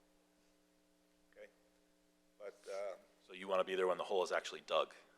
Or could it be dug and you come after? I just want to be sure we're clear on the timing. close enough. I would think, I'm not sure you want to leave the hole open. I imagine you want to dig it. I'll do my best to be there when he's there with digging the hole. It's just the first scoop that's of a lot of scoops, so, you know. I said it's the first scoop of a lot of scoops. So if it can be left open, right? Well, it can be, yeah, a lot of scoops. Yeah, you just, yeah. Yeah, the other concern is the ledge. If he can't get 4 feet down, he's on solid ledge. You know, it's. Maybe a lot of good things might take place if we find a hole or get the hole straightened out. And then the violation side, you'll be working with them on the violation side, and then we'll have the site investigation dealing with that. Do you want to set a site walk time? Because I won't see the commission till September 1st.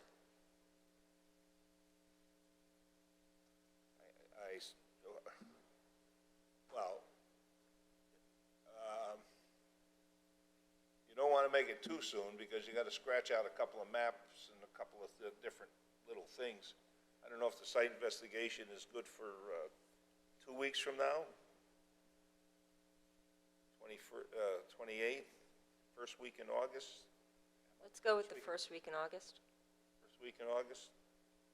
What day? I'm available any day but Friday. But Friday.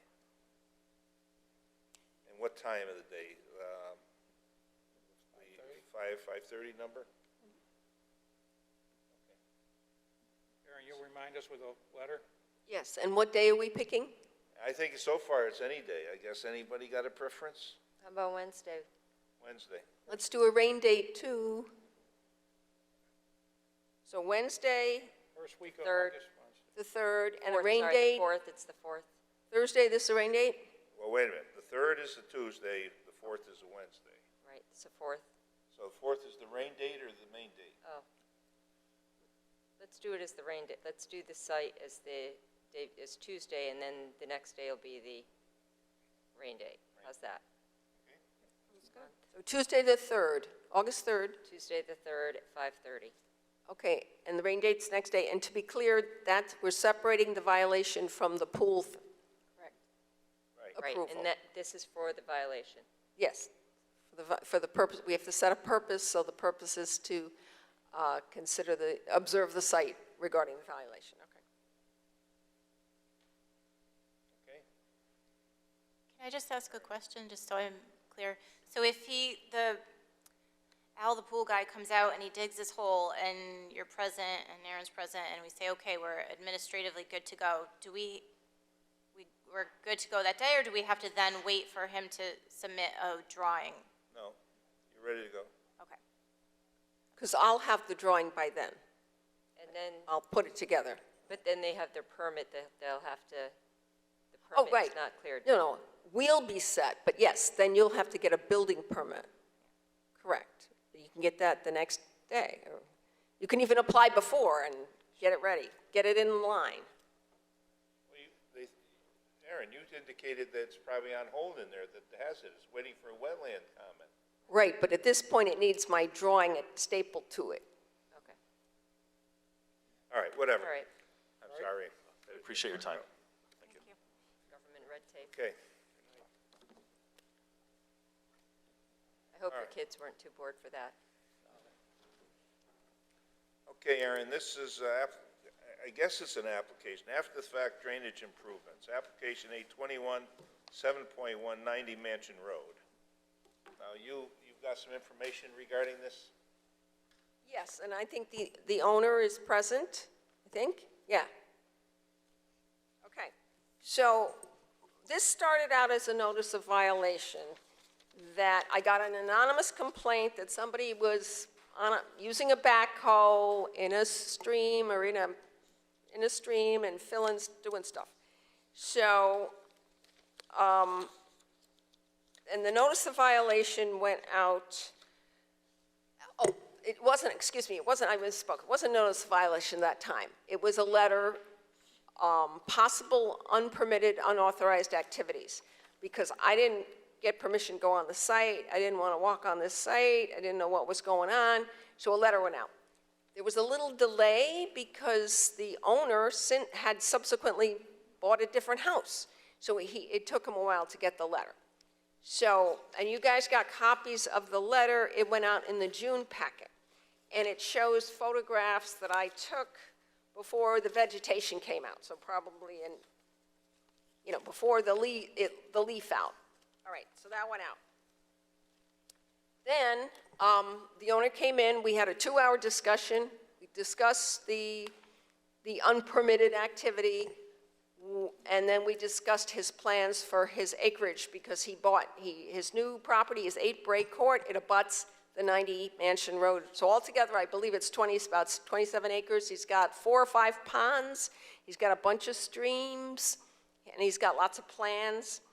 And what this activity, which he can speak to, what this activity that was unpermitted was about was he was creating an area for what he calls his orchard of chestnut trees. He's working with the American Chestnut Society. They're trying to bring back the mighty chestnut using a hybrid chestnut. And so he's working with them, and I've got photographs to pass out. It's all very scientific. They're all laid out, scientific, in regimented order. And they're going to be tracked, different hybrids, or they're testing which ones are going to be better, and so on. So there's drainage that comes off Mansion Road. There's drainage that comes off the property to the west in the form of seeps. Groundwater seep comes down, so all this water, he felt the need to channelize it, which he then did so. he maintained he didn't know you needed a wetland permit to channelize drainage. Well, you do. So that's what that was about. So I suggested come in for an after-the-fact permit, and he did so. So his permit, it went out in the packet in Friday night's packet for 90 Mansion Road. It's an after-the-fact permit for this, for creating this channel or channelizing an existing drainage ditch. He also regraded an upland area next to the ditch, and he replaced an old drainage pipe.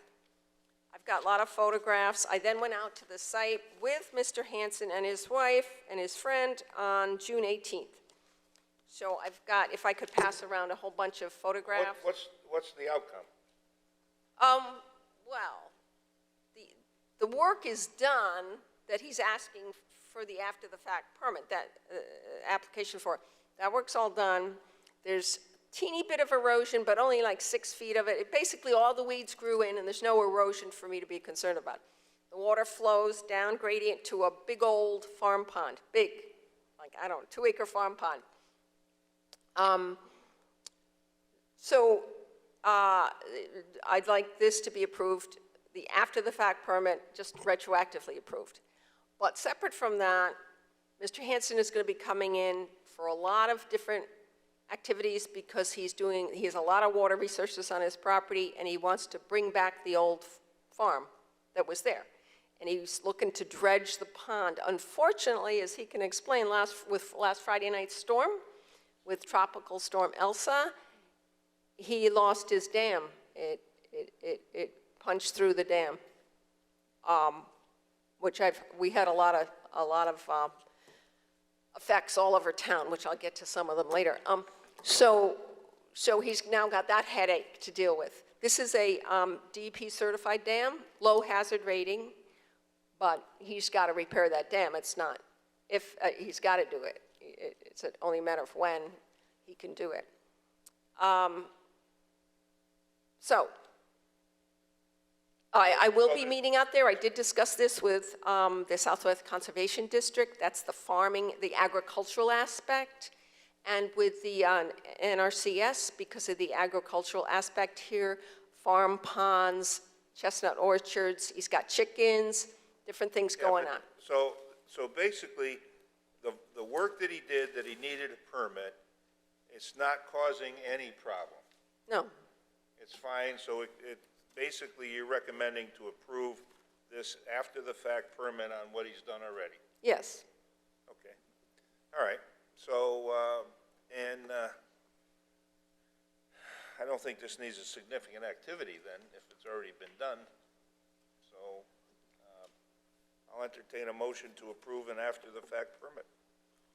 All right, Mr. Chairman, I'd like to make a motion that application A21-7.1, 90 Mansion Road, Ron Hansen Jr. and Courtney Hansen, the after-the-fact drainage improvements be declared not a significant activity. Motion made. Is there a second? Second. And Ms. Maid, is any other comments? Call for a vote. Jennifer? Yes. Mike? Yes. Deb? Yes. Nick? Yes. Yes. So, we're all set. All right, so you're going to keep us informed, and he's going to have applications as he goes forward on these projects.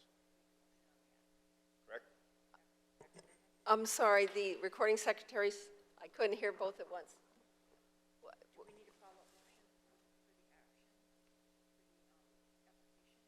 I think they just voted on the application. Yes, on the after-the-fact. Significant activity. Intentionally, because it already happened. It was the chairman's desire to not deal with the significant Well, impact. the work's already done, so it doesn't make any difference. I guess you're thinking in terms of a public hearing. Yeah, okay. That's Okay. follow-through. Then, I'm sorry, so what was your? Then I said, what did I say? That you'll be keeping us informed on the activity on this site, and he'll be coming in with applications for various projects as he goes along. Yes. Good. Okay, we'll move I don't on. know, is that it? Does the owner want to speak, or you're good? Okay. All right. Going on to reports and communication, we'll move to number 2, Farm Hill Road Detention Basin report. Mike, why don't you come up over and sit at the table? Fly blind. Thanks, thanks.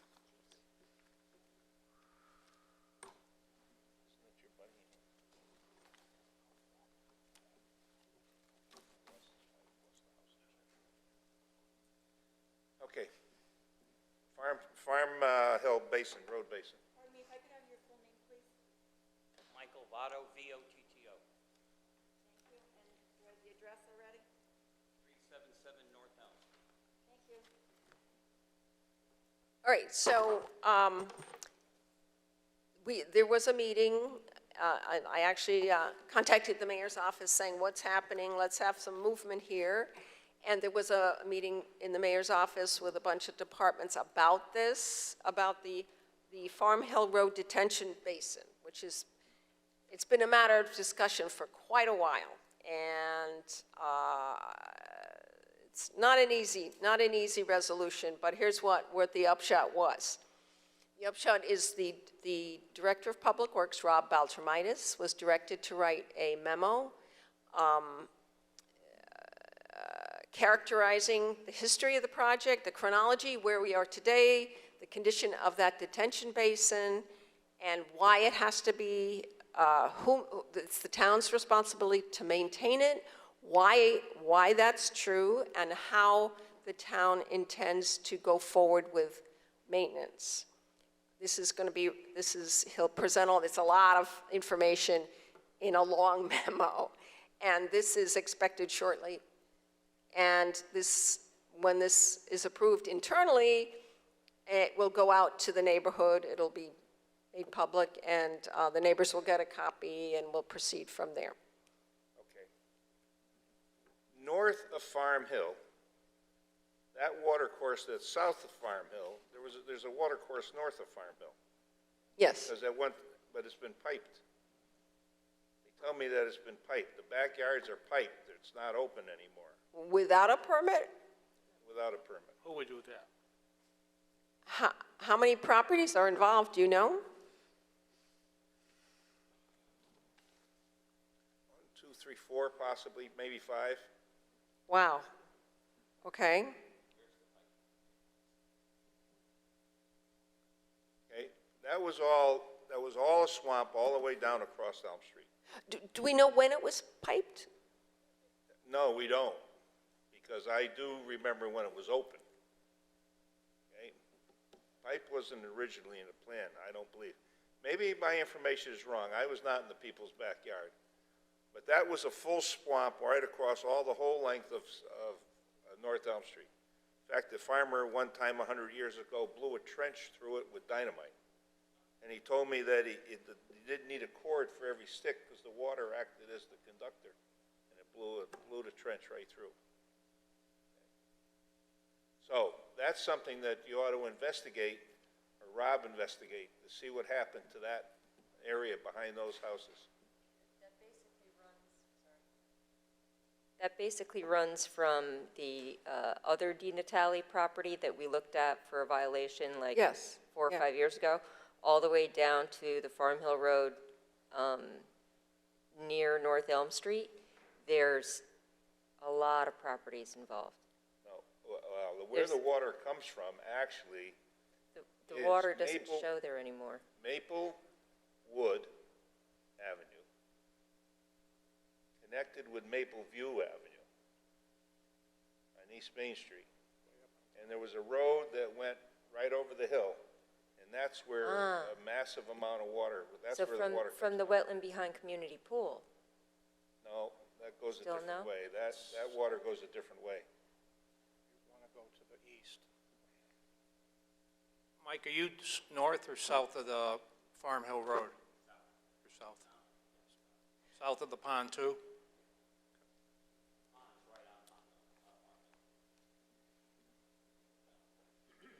Mr. Chairman, could I just ask what your thinking is? I mean, of course, that would be a violation if they piped it, but it's still the same amount of water. Or are you thinking, Well, I'm guessing, I don't know for a fact, but if it's been piped, it's been filled over, so the lawn, so it isn't all wet. It's probably not quite the same character. I'm sure they would like to have their brook behind them piped. okay, so They less, could make better function of the land that they own. less flood storage if they went ahead and filled their backyards in that area Well, that you're as I speaking say- about? As I say, that maybe I'm incorrect, but somebody ought to poke around and take a peek and see. Because that water channel, I think you're gonna find it actually, Pimentel the builder back in the 60s, 70s, diverted the water from going across North Elm Street and down to Community Pool. That got diverted the other way and came down North Elm Street towards town, because he built that house right there in the corner. That was in the late 60s, late 60s. But that whole area was just as wet as you could be. But the water does start up on Farm Hill, not Farm Road, but up the back. There was actually a little quarry up in there where they quarried red rock, up on probably in the vicinity of Briarwood Lane up there. But anyway, that's all the report that they have. Gotta use the mic, Mike. Mike? What did you say the Public Works, Mr. Beltramitis, has to do at this point? He's drafting a memo that's going to explain the history of this issue, the whole detention basin issue, how we got to where we are today, the condition of that actual basin in terms of water quality and water storage and surrounding properties, and the responsibility to lay out what exactly responsibility the town has regarding this basin, and then what plans there are for maintenance. So are you, sorry, I should know about this. Are you saying then that they recognize that it should be fixed? Because you're saying he's going to find out the history of the basin problem. Oh, well, no, we know the history. He's going to write it down so everybody can read from the same playbook. And he's also going to talk, in this report, he's going to say the condition of the properties as a result of the history or whatever? No, not the downstream. It wasn't mentioned the condition of the downstream properties. Because you said properties, so you're talking about just the properties around the pond? Yeah, that own Well, I want to know what. that own the basin. I would like him to also find out the effects of the pond not being maintained and its effect on the properties beyond the pond. I would hope that would be part of his job. Okay, I don't know if that was included in his assignment. I'm not sure. I honestly don't know. I know that's what's triggered all this. Yeah. Yeah. To me, that would be pretty up high on the priority list. But so we'll have to wait for this plan. So am I getting the idea that something will be done after? Oh, yeah. the crisis? Oh, yes, yes. I mean, I would even be happy to have the pond dredged once. I mean, Wait a minute, you may want the pond to go back as originally designed. Yeah, oh, of And course. that is a detention pond, Right. not a wet pond. That's right. Because this pond doesn't store any water. No. What comes down goes down to visit you. I mean, 2 days ago, 4 of us, we had a lake in our backyard. I mean, literally a lake. And this time it came up to my shed, which it's never done before. Of course, everybody tells me, oh, it's a 100-year storm. Well, there's been about 50, 100-year storms in the last 40 years then. All right, I'm just interested, do you know when he'll be having this report done? I mean, we already have a report from him, if you look at my pile of stuff that he wrote. That's a like few 10 years ago, right? And he did actually say in the report that it all needs to be done over and the basin wasn't even constructed properly. So he did commit to that once already. All right, so I guess at this point, we're just going to have to wait for his report, and hopefully something's going to be done as a result of that report. Yes. Is that the idea you got from the mayor in Yes. your meeting? Okay. Well, I hope so, folks, because my my yard is going away, little by little. I hope this new development doesn't make it worse. Thank you. Do you have any Anyone that would idea like when to this will be speak? done? I'm sorry. You gotta use the microphone with your name. Sir, you have to come up.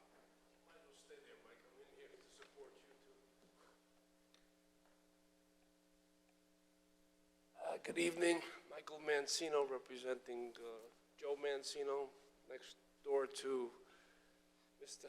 Votto here.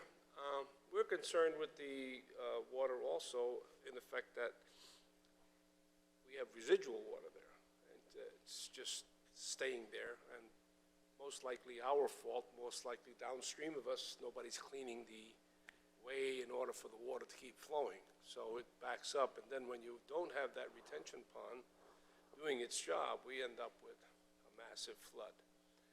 And the future of more houses going in, I'm concerned that they're gonna have a couple of acres of land which are not gonna be absorbing any more water, and that is gonna be uphill from us, and that's gonna create more retention water.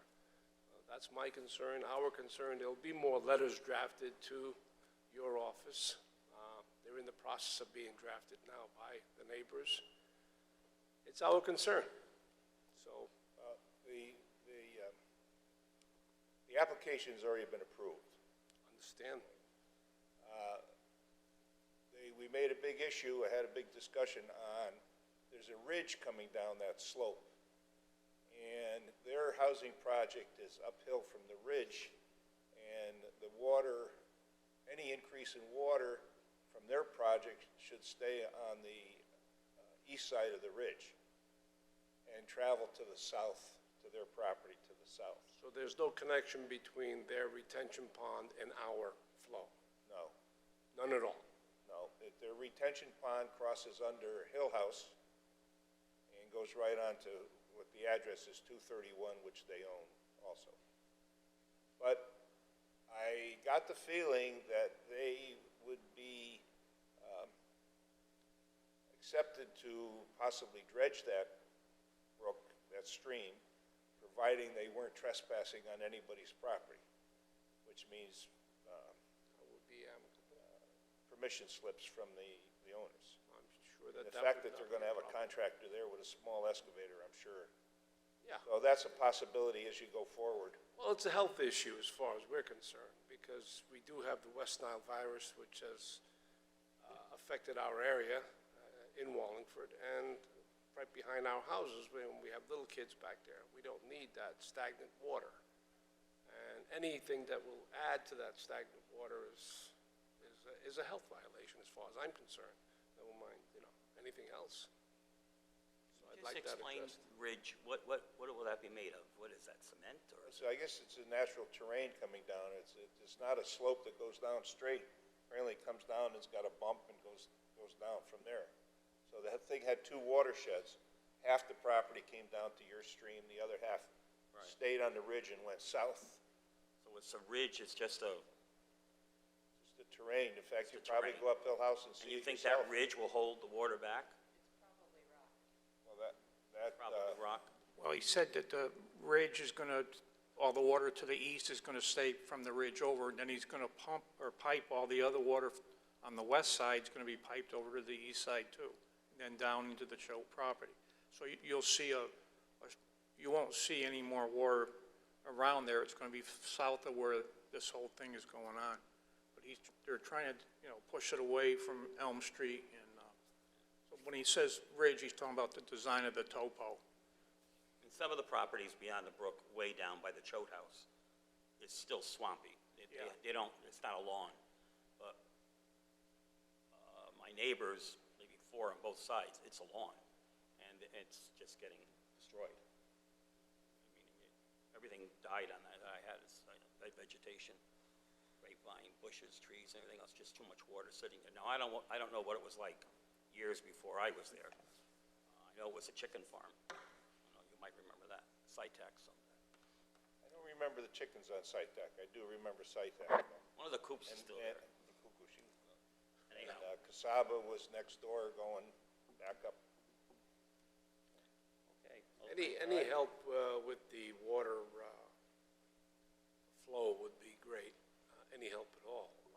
Again, that's as a health hazard as opposed to. Well, if you get the letters that you're referring to, if they're the ones on Elm Street, if you can get them to give permission to excavate, that would help clean the channel up, possibly get the flow to be, I don't know, I haven't looked at it, but I'm sure there's some blockage according to Mike, and that it doesn't flow, it doesn't drain out.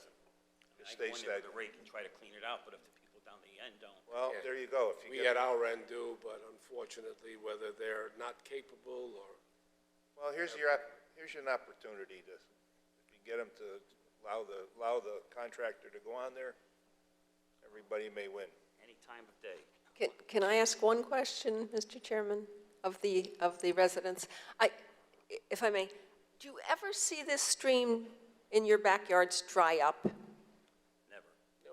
When I first moved there in 1973, it was dry every summer for maybe until the houses were built in the 80s, early 80s. Well, late 70s, early 80s. But it was dry all summer long. Oh, use the microphone, please. It was dry all summer long until Farm Hill Division went up. So, because the wetland scientists before called it intermittent, and I was gonna call her on that because I don't believe it's intermittent. I believe, every time I go out there, there's water in Right, it. now there is, yeah, all the time. Right. Because the pond's wet. You got water coming out of the pond. There must have been something in the language of the land that led her to believe it would be intermittent, even though she was out there in March when there was snow runoff. Yeah. So I it don't- probably Yeah, is meant to be, it probably naturally is intermittent, and it hasn't been since the Farm Hill Road was built and that pond was put in. Yeah. I think I'll call her up and ask her. You're talking about the lady that was here earlier? Right.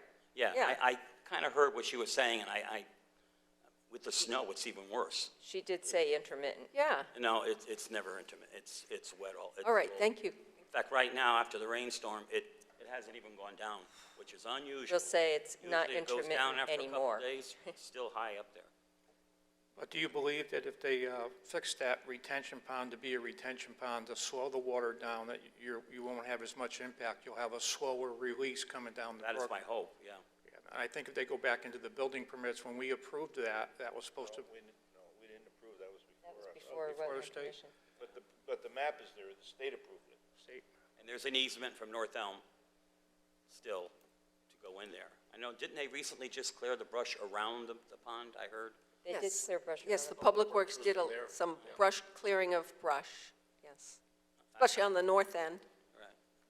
I mean, I know people who own it now or part of the pond, that own part of the pond, or for a while now, they used to block up, or they did block the pipes that led out of the pond. Yes, it's to make still it there. a pond. You know, Right. I know they had And they put a mattresses fountain in there, the pond. rocks. So, I mean, they're destroying our property to have a pond, is basically what's happening. And it's become a danger. I mean, these grandchildren are young kids, and they go near that pond, they could fall right in because the ground is so saturated. It's really bad. It's very dangerous. I mean, my children are older now, but my yard is getting destroyed anyway. Okay, guys? Thank you for your time. Okay. Appreciate it. Good. Very good. To hear from you. Thanks for coming. Okay, Aaron, the rest of the communications, this basic stuff, pesticide treatments, that's pretty standard every year then? Unfortunately, yes. Okay, unfortunately? I don't like the idea of continually dumping chemicals in a pond. There's probably some other land use things they could do, like use less fertilizer on their lawn. Is this, no, this is pesticide, not herbicide. But No. is this done by the town, or is this done by The DEP? The DEP calls everything pesticide. Herbicides are part of pesticide. But this is aquatic chemicals that goes in the pond. So Right, what's the, do you have any idea what the target is? plants, no, I don't know. They do say it in the application, I just don't have them with me. But it's all Curious. plants, it's always I was- plants. I was just curious, okay. All right, let's go on. 1245 Old Colony in Quinnipiac, anything? No, I haven't, I have to sit down with the new town planner and get that going. Did they finally come up with a plan? There is a plan, it has to be approved by the planning and zoning folks. Okay. 950 South Colony Car Wash. Anything going on there? That, again, they have filled the FEMA floodplain, and maybe the floodway, I can't remember, but they have to get a flood permit. If they don't go ahead and, if planning and zoning doesn't give them a flood permit, they have to take the fill out. So that's what I'm waiting for, action there. But yes, I'm letting him get under speed. They just approved, they didn't approve it, they've been dealing with the public hearing on 5 Research. It was just closed Monday night, and now they can turn their attention to other things, maybe. All right, 820 Northfield Road, over clearing. It's after the storm. I drove down there yesterday, and I didn't see, by the way, I expected to see some problem, and I didn't, from that big storm we had on Friday night. It's all flat, it's all sucking that sand, sucking that water right up. I drive by there all the time on my way to the farm, and I haven't seen any activity there in No, you're many right. months, many months. It's halted entirely. I don't know what's going on. I thought 11 they were, Trumbull Drive, Jill Coburn. Oh, yes, that, I was out there today, earlier today. I've been out there several times. The Water Division goes out there once a week. We're keeping tabs on that. It's taken a lot longer, of course, because it rains, they have to stop, but also they're doing quite a lot of work regrading the rear of that property, get it going right. So that's a work in progress, and when it's done, it'll be great, so. The last two we've already discussed. So we're all set then? Oh, there's one more. That's the very last thing on the addendum section here. The 90 Mansion Road? 5 and 21 Tully's Road. What's that? Yours doesn't have that? I'm sorry, your copy doesn't have reports and communications? On the addendum, here on the addendum, I looked at just the applications. All right, 5 and 20, okay, Tully's Road, yep, Pfizer. No, it's number 6. Yes, so again, because of the storm we had on Friday, I called up these folks on Monday and I said, what's going on? So they wrote a report, which I have here.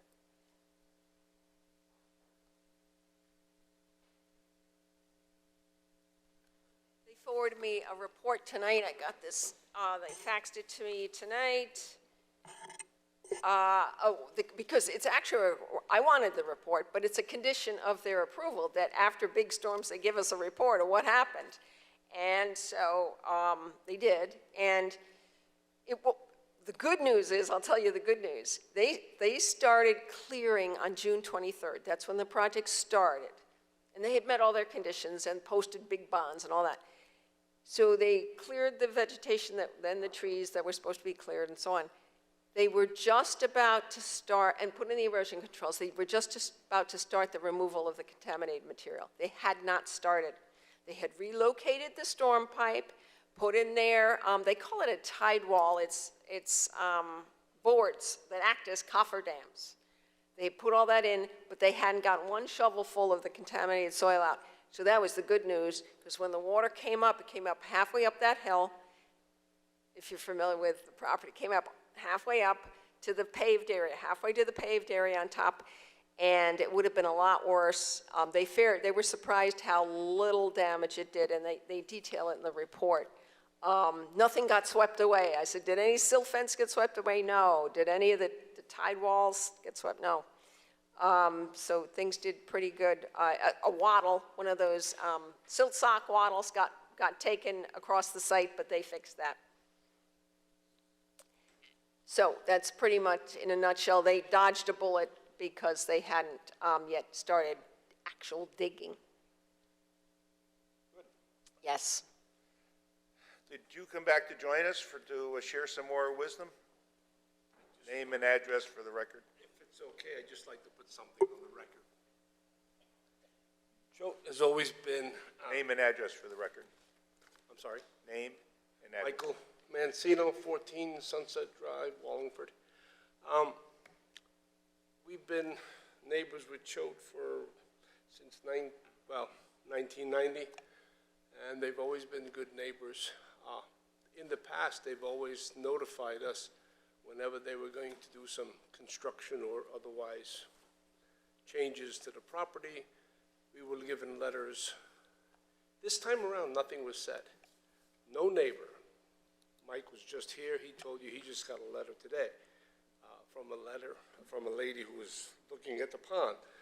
I don't feel that's right, and that should go on, because had I known, or my son who lives right there also, we might have been a little bit more active in the procedure. Now, I know it was approved.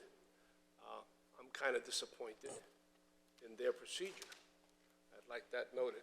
Thank you very much, and have a good night. The only thing I will say, the Choate gang is a lot of new faces this time. There seems to be a lot of new faces at Choate compared to previous applications. I wonder, I don't know what their procedure is with the new faces. Just so you know, they've been approved, their wetland plan has been approved, but they still have to go before planning and zoning. So you have another opportunity to voice your opinions about the project. I realize that, and like, as any large concern, and it's a vital part of Wallingford, I would have thought that they would have As an abutter, I included believe us. you should have been notified, but. Absolutely, But you, there's no question about but it. your time's not up, so, Thank you very much for that. thank you. Have a good night, thank you. Okay, if there's nothing else to come before us tonight, I'll entertain a motion to adjourn. Mr. Chairman, I'd like to make a motion to adjourn the meeting. Is there a second? Second. Motion made and seconded. All in favor? Aye. Aye. Any against? None. Very good. Thank you for coming back to the real world, I guess, here. You're back again now?